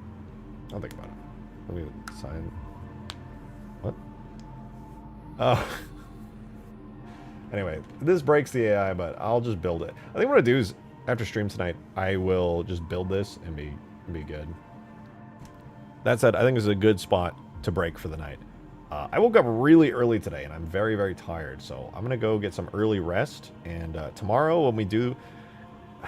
we got to do the playtest late, because nobody's going to be on early. Do you think that the Oni building despawns after taking damage? I gave it the wrong values for despawning. I need to give it the big building despawn values. I must have missed that and just forgotten to do it. And the multiplayer object properties, like every crate that get... Like, if you destroy a warthog, for example, it eventually despawns. Same deal. No, I just gotta fix that. That said, I'm gonna head out, guys. I'm heading out for now. Tomorrow, I'm gonna be live again. I'm gonna be live early. I'm gonna be probably streaming myself modding Permafrost for a bit, and then... we'll do the playtest later into the evening when it's more free for everybody, because it's going to be a Monday, so I figure probably 7 p.m. Central, 8 p.m. Central, we'll do the game night. That way, for Ultimate Forge, that way everybody can kind of come through, have time, not feel stressed. People be doing schoolwork, people be at work, they want to get off and they want to do it. So that's when we're going to do it. So tomorrow about 7, 8 p.m., we'll do a game night. It'll be fun. I don't want to push it till next weekend. We could do another one next weekend, to be fair. So we'll do one tomorrow. That'll be fun, but I'm going to head out for the night. That said, I do want to give a huge shout out to all you guys watching. Appreciate you being here. Nande, thank you for the 211. Take a good rest. The number is still driving me nuts. Now we're at 109-9990. 990W. Perfect. No, thank you. I appreciate it. I appreciate everybody who tipped today. Thank you for all the super chats as well. Thank you for the re-ups on the memberships. I see you guys. I appreciate you being around. Join the Discord server if you're not a part of it. Try making some Ultimate Forge maps. You can post the stuff. I just got here. You were here earlier. Cool, I'm going to update my map. But hell yeah. Hell yeah. Now, I'll see you guys tomorrow. We'll do more of this, and we'll be doing the Ultimate Forge game night, which I get tons of good footage from, which I'm really looking forward to. So thank you all very much for tuning in. I appreciate it immensely. I'll see you guys tomorrow. Hope you have a wonderful rest of your night. Oh, sounds like a carrier is excited, and it's here. It's here.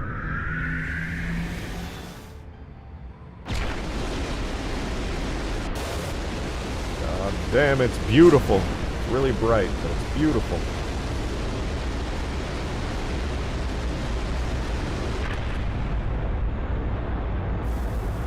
What a great way to end the stream. All right, I'll see you guys tomorrow. Early, probably around like 4 p.m. Central Time. I'll stream for a long time, and then we'll do a game night late into it. So I'll see you guys then. I hope you have a wonderful, wonderful rest of your night, you guys. I'll see you tomorrow. Goodbye.